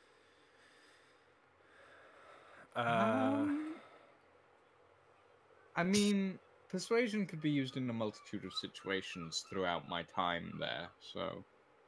Like, there's a bunch of things that I could do, from persuading merchants to lower their prices to stuff like that. Yeah, and probably maybe off the back, again, trying to build off the last scene, maybe, like, you feel encouraged by helping Odelle, and when you get back to Caramore, you try and help, you try and inspire some of the people there to persuade merchants to lower their prices for more goodies for the town. Yeah, or speak to like individual people in the bar who are like upset and stuff, and like trying to console them maybe a bit. Yeah, I mean the thing with these practice logs is you kind of have to go out of your way to be, because you think about it mentally, like, wow, 2 hours a day of literally going out of your way to go and talk to people to get good at persuading, you know. Yeah. And then, all right, last one, lockpick. Cool. So you're a third of a way to a lockpick routine test. Yep. Nice. All right. So let's go down the list again. Lot. Yeah, I mean, you can. This is why Jen loves downtime. We have 1 point for bows. So 1 point for bows, 1 point for knives. I'll change these to 0 again, so I have a record. 1 routine test for inconspicuous. Yep. Where's it? There it is. 1 routine in inconspicuous. One difficult power. Difficult in power. That. Now I just need 1 challenging for power. Yeah. Nice. Just go punch someone. 1 routine for persuasion. Yep. And that is that. I'm just working my way towards 1/3 of a way to a lockpick. Cool. Yeah. And do you want those like 8 days floating on working on something, or do you want to save them for like making up your own scenes?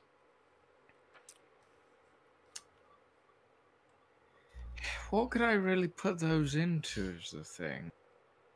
I mean, anything really. It's more a question of like, when we get back next session, will you have downtime stuff that you want to be doing aside from practice, or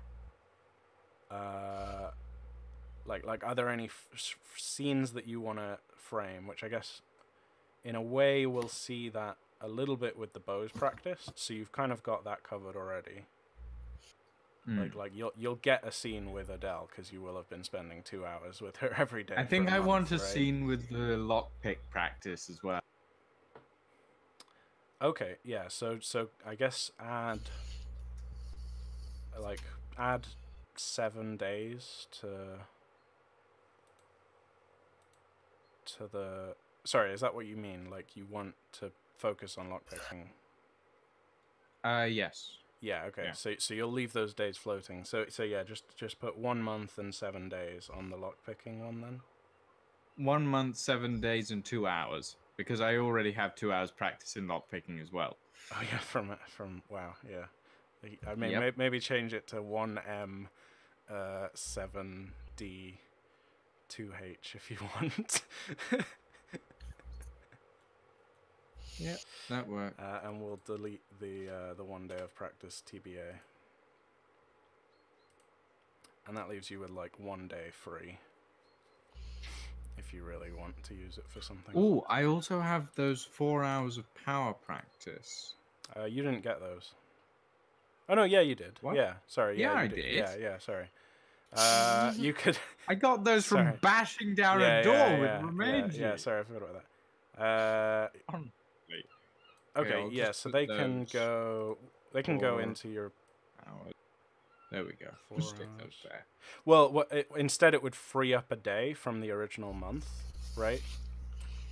Oh yeah, that makes sense. So you could increase. We'll increase this to 3 hours instead of 2 hours, and then that's like 1 day, right? Covered, which would make it 8 days, and then that frees up a day for you. Make sense? Yeah, that makes sense. Cool. All right, Jen. Hello?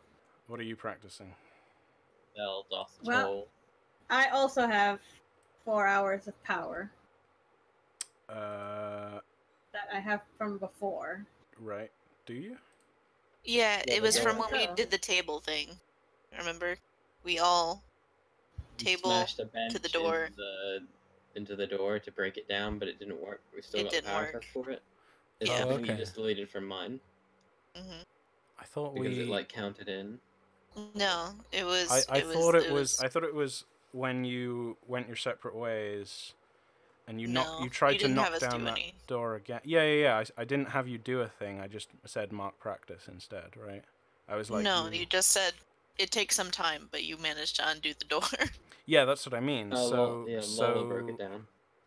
So Odelle wouldn't have that marked because she was helping Xerion. I was also breaking down the door because I had the test as well. Yeah, it was when we originally did the table. Yeah, originally. I don't remember this, but okay, if you all say that it's that you've got this 4 hours out of somewhere, then inspiring to get 4 hours of power. it's almost insignificant. So yeah, sure. All right. So Jen gets a month of bows practice. 4 hours of power for a day. What else are you practicing, Jen? Your will is 4, so you get 12 hours max. Yep. I wanted to also practice my field dressing, and then because I only need 2 tests for it, and then I also want to practice my preaching. Okay, yeah. So preaching is... I just need 1 routine test for preaching, and I will ding that up to a 3. Nice. All right, yeah, so preaching is social. Mm-hmm. And field dressing is medicinal. I wasn't sure if it was medicinal or peasant, but it is medicinal, so that's a year-long cycle. Yep. How long is our downtime again? 1 month. 1 month? Oh, okay. So yeah, I can knock out... Technically 1 month, 8 days, but I'm leaving those days free unless you really want to practice with them and do nothing else. But those 8 days are mostly free, so you have a bit of spare time, you know. Okay. So then, yeah, I want to get a routine test for preaching, and then ding that up to a 3. Alright, let's add this. Again, I'm just adding it so that I have a record. Mm-hmm. So that was routine for a month. Okay. Give me a test, and I can add everything. Okay. Cool. Did you mark the bows test? Yeah, I put it in. Did you mark the test, though? Oh, did I mark it? No, I did not. Yeah, okay. So that's a difficult bows test. Yeah. Are you gonna add to those 4 hours of power, or not? I do have a month. Oh wait, what was the other one you wanted? Preaching bows and field dressing, yeah. Yeah. Which is medicinal. Yeah, I'll add to the power. Seeing as it is only for a month, that'll get me a difficult one. I'll just finish that one off. Let's see, 12 hours, so you're 8, 10. Yeah, if you do that, you'll have to hang fire on the field dressing. Oh shit. Because you'd be 2 hours over at that point. You're at 10 total right now. Interesting. Alright So then. Oh no, wait, sorry. Wow, I'm an idiot. Wait, no. Yeah, I'm an idiot. Ignore me. Yeah, you're 12 hours max, you're at 10 hours currently. So you could squeeze an extra 2 hours in on something, but not power.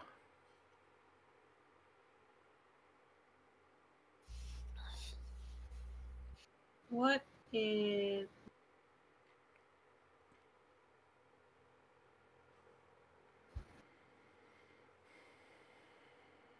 What is religious history?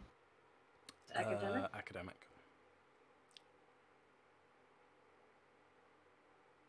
I'll put a practice into that. Then that'll fill up the rest of it, but that's a cycle of 6 months. Okay.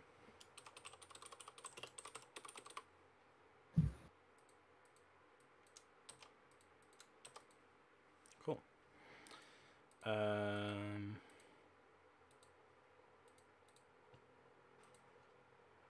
That's weird. Okay. And do you wanna? I guess you could put you could use some of those 8 days on the power, maybe, if you wanted. Although you want to go back up to the dam for a bit, don't you? You want to start prepping. Yes, I do want to go up so to you the probably want to keep those 8 days free. Yeah. All right. So yeah, you've marked that stuff. So I guess what does this look like? It means Edvard invites you out to help him learn bows every now and then. You keep practicing for 4 hours. He gets tired after 2 and then starts practicing with knives for a bit. And then you, spend the rest of your day, I guess, between Polnagolm and Karamor at different points, but going around preaching, making sure people are keeping the faith and staying hopeful and so on, and trying to supply or provide medical help where you can. And then occasionally, when you've got a couple hours spare, burrowing into the library with Tellus and Astor. I get to hear about his fucking griping. Yes. Yeah, Astor talks your ear off. Shh, this is a library. Alright, last but not least, Romienji. Okay, I wrote some down. You take a look. Cool. Alright, yes. This is good. Let's see. Power. Oh, wait. Right, so there is one caveat for you, unfortunately. Because you're wounded. Yes. Your maximum is only 6 hours a day. Okay, then I can get rid of a few then. Yeah, because you're, I guess one of them would get removed and then your maximum would go up a bit, but it's probably easier to hand wave that and just say, yeah, you've got 6 hours a day max for a month. Okay, well I got them then. So what is that? You're doing a difficult power test? Mm-hmm. And a routine intimidation test? Is that enough to ding? It is? Yes. Ah, okay, so you're getting to ding 2 things. Cool, alright, so yes. Ding those 2 things and I'll put in 0 months as a reminder for me. So what does that look like? I guess you're... So intimidation is I'm being the bar guard and I'm making sure no one gets into trouble. You sort of go back, you sort of fall back into your old job for a little bit. Yes. Okay. And then with power I'm like trying to keep my strength up as I'm resting, so I'm doing like exercises in bed and like lifting some stuff with my feet. Yeah, like as sort of rest, where able, you're like trying to keep fit without pushing yourself too hard. Yes. But yeah, like 6 hours a day is like you feel pretty worn out after even that. But yeah, we get to the end of the month, and you can remove your wounds now, finally. Right. Actually, leave 1 light wound on, just in case during next session we do have a scene with you. Okay. Like in the interim. Okay. But if we get to the end of the downtime period and we're all good, then you can remove that. Okie dokie. All right. That took way longer than I thought it was going to. Sorry about that.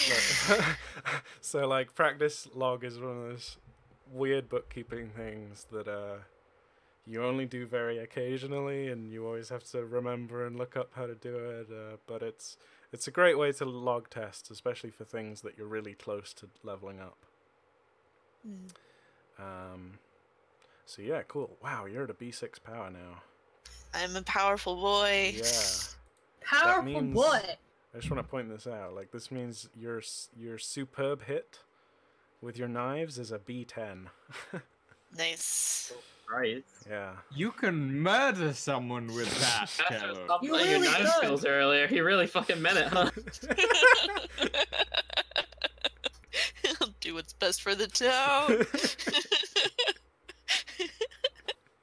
Made 2 good jokes about you murdering me thus far, and I feel like I'm self-prophesizing something at the back of my mind.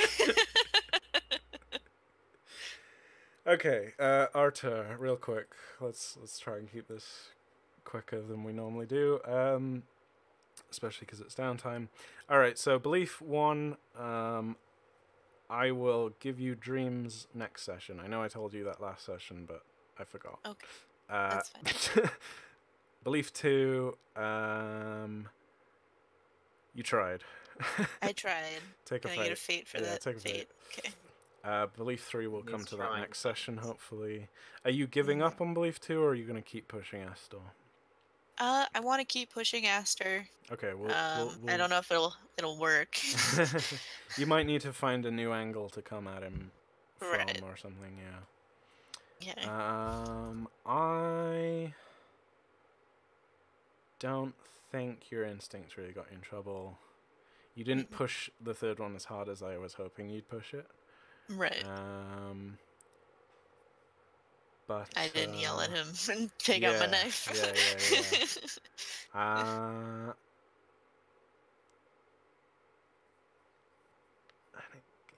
It kind of ties too closely into your second belief to also award you protective or heart of gold or something for trying to get Astor for worrying about him. But what I think I would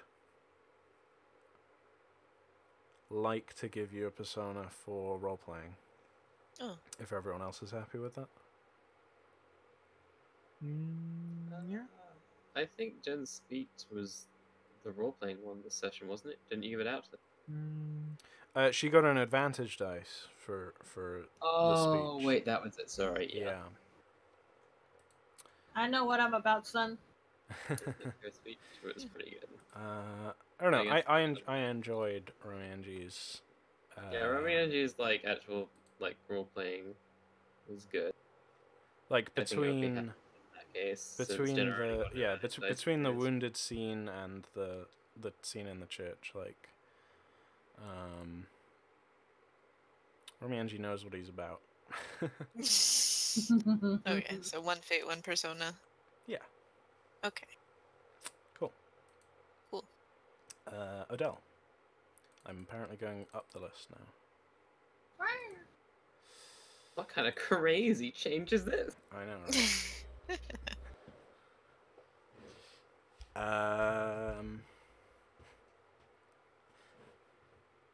Yes.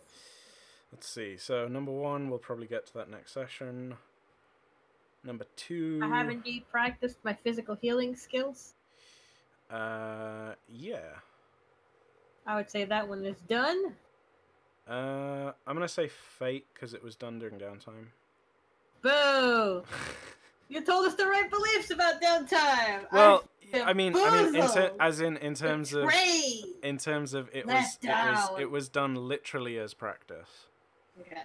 Unless you want to like have a scene next session where like you are faced with a crisis and your healing skills are required or something, right? No, I don't want to kill anybody. Okay. I probably will put that belief away. Yeah. And leave it for more downtime. Okay. I have ensured that the people of Pomagalan did not wallow in their own misery. Yes. Good job. Did do that. Take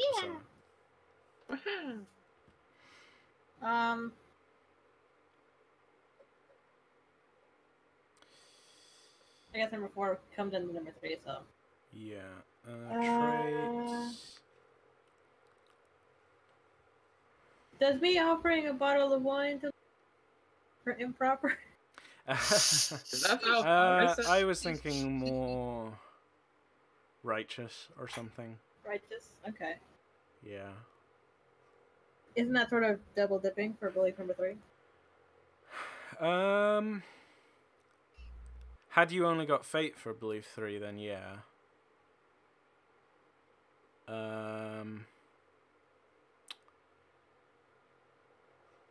Well, actually, maybe not. Actually, because righteous kind of implies that you're.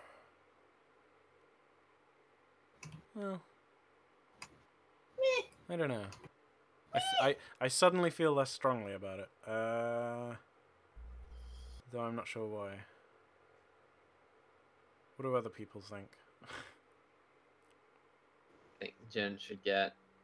Does Vow of Harvest count because she extended her hand with the wine to Edvard? No.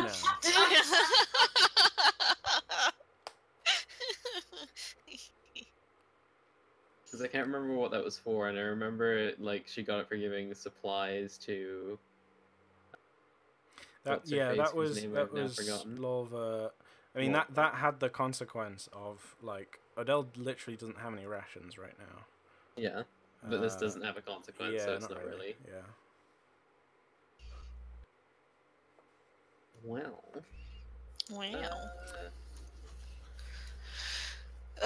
I mean, I think it would be more double dipping, in my opinion. Yeah. Alright, so Fate Persona. You guys are pretty stocked at the moment, anyway. Also, I wanted to ask I get 2 Fate and 1 about Odelle's sheet that I just noticed. So, like, apparently in her instincts that I didn't know, she thanks Acer every day before going to bed? Yeah. Does that count as religious practice? Or, like, faith? Not faith. No. She doesn't, like, number one, she doesn't have faith. Not faith. I forgot that faith isn't the thing.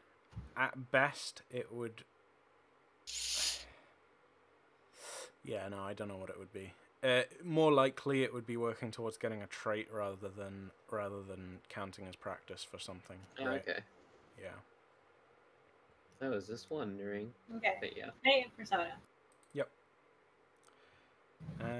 Let me add that. I think you just did, didn't you?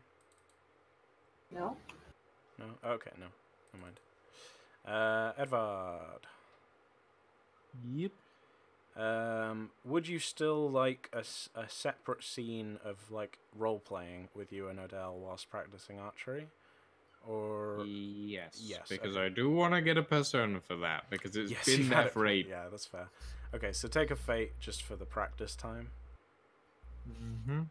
And you didn't start practicing firebombs in the end, did you? Firebombs or munitions? No, I didn't. But that's mainly for the. Yeah, I'll probably switch that out for next time. I was gonna do something with it, but honestly, it takes a year to practice a routine test, and. You could. No. You could. No. Listen, man. Learning is hard. All right. Yeah. Learning is hard, but I don't want to do it. So. Just learn from your mad Uncle Ivan. I mean, this kind of puts into perspective how much of a difference actually playing in a situation that matters affects how quickly you advance, right? Because everyone else in the world who isn't a player character, who isn't like making tests that matter almost every day, is just logging practice very slowly. You just make me feel for the NPCs. Well, yeah, they're just grinding every day like they're level 1 WoW accounts. Basically. So that's 1 fate. And Instinct 2, I guess, kind of came up because you trusted Odelle, though it didn't get you in trouble. Yeah. But that's fine. It's good that it came up, at least. To take the story in a different direction. I feel like you really learned something. Did you? Did I? I don't know. Did you? Did I? What do you? I feel like when you have to ask, did I learn anything, you probably didn't learn anything. Forrest says you didn't fucking learn it. I mean, I'm not sure what Jen's inferring that I learned is the thing. I don't know. It seemed like a nice scene. I, thought that we would, like, bond or something. Probably. Maybe you learned the value of friendship or some shit. Well, no, the point is it didn't get him in trouble, right? So yeah, it didn't. It came up, which is good, but it didn't get in trouble, so not instinct fate worthy. I learned the value of enemies by fighting with Romienji. Odelle learned something new. Odelle learned something new. She learned that Edvard hates wine. I'm so glad you're so invested within this character development. I mean, it's the little things that make the characters come to life. Yeah. Well, now if Odelle ever wants to get revenge on you, then she can like secretly slip fish and wine into all of your meals. No. Hey Edvard, try this new alcoholic beverage. It's all the rage in y'all genre. It's fish wine. Fish flavored wine. Fish wine. No, it's wine made from fish. Wine made from basically fish. Soy sauce. Edvard instantly has a heart attack.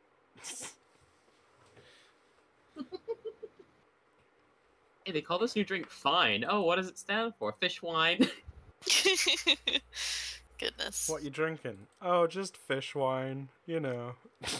This is so like the most disgusting fantasy item I've ever thought to create. Because it is. Because it is. It sounds like something that could give you like the effect of a potion of poison or some shit. I mean, it sounds like a medicinal from the Victorian era. It really does. No, it would be called a fish tincture. Yes. Laudanum fish. Or a fincher. Hey, look at the new doctor. Look what he has brought in. It's the new fincher. Anyway. I will be right back. I gotta use the bathroom. Alright, yeah, we're almost done. Astor. Yes. I think I've gotten a couple. Things. At least fate. I guess fate for... Fate for spell, and I think fate for I will increase knowledge of all that pertains to magic of life and death at any cost to make sure I will not make the same mistakes again. Yes. And I'm going to make for case for this first. It's not double dipping because I've done 2 different tasks to do it.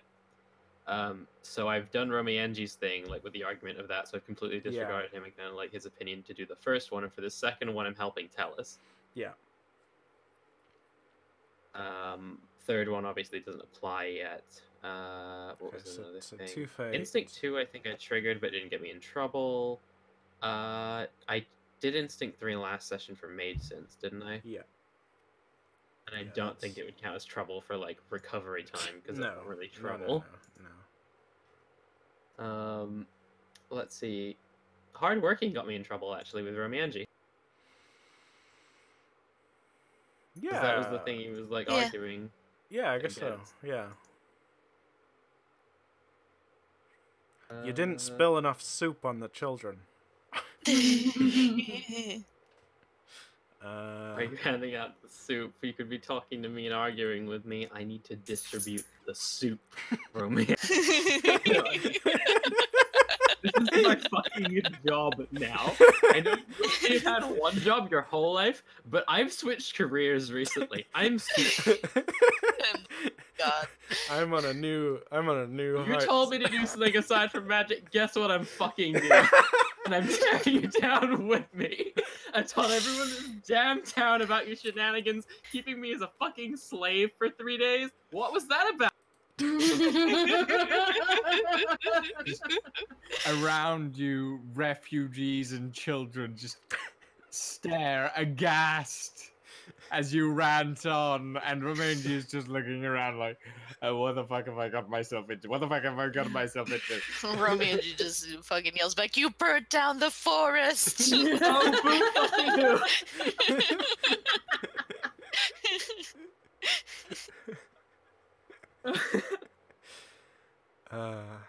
Anyway. Right, yeah. 1 for hardworking. 1 for hardworking, 2 from your beliefs, and I think probably the humor this session. So another fate. Agree with that. Okay. There was a bunch of out-of-game moments, but there are a couple of in-game ones as well. Yeah. Particularly the... What are you doing here, Romienji? Women and children first. Get out of the way. You're not a child.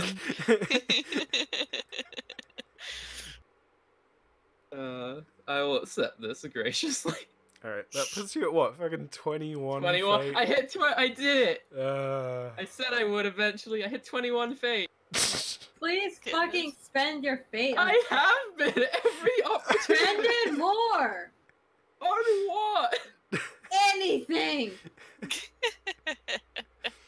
Give me something to throw these points at, because I want to. Yeah, I mean, you spent 2 fate this session as well. Well, what? I'm just earning far too much per session. Yeah. Well, what could he possibly spend all his fate in? A duel of wits. Funnel it into a godly spell. Yeah, we should have done a duel of wits, and then he Just could have did. spent it all. We didn't need to, though, admittedly. Yeah. Like, Yeah, it it's wasn't fine. a duel of wit. Alright. Okay, yeah. Let's end the session, because it's got way too late. Yes. Did I get Yeah, any it's cool already 9 Artha o'clock. or no? We did you, didn't we? What? No, as in like the cooler stuff, not the normal Oh, stuff. the scene kid Arthur. Yeah. I don't think so. Okay, cool. Never mind. End this. End this shit. Unless you want to vouch for something, I don't. Nope. End Alright. it now. Alright. Put us out of our misery. Bye.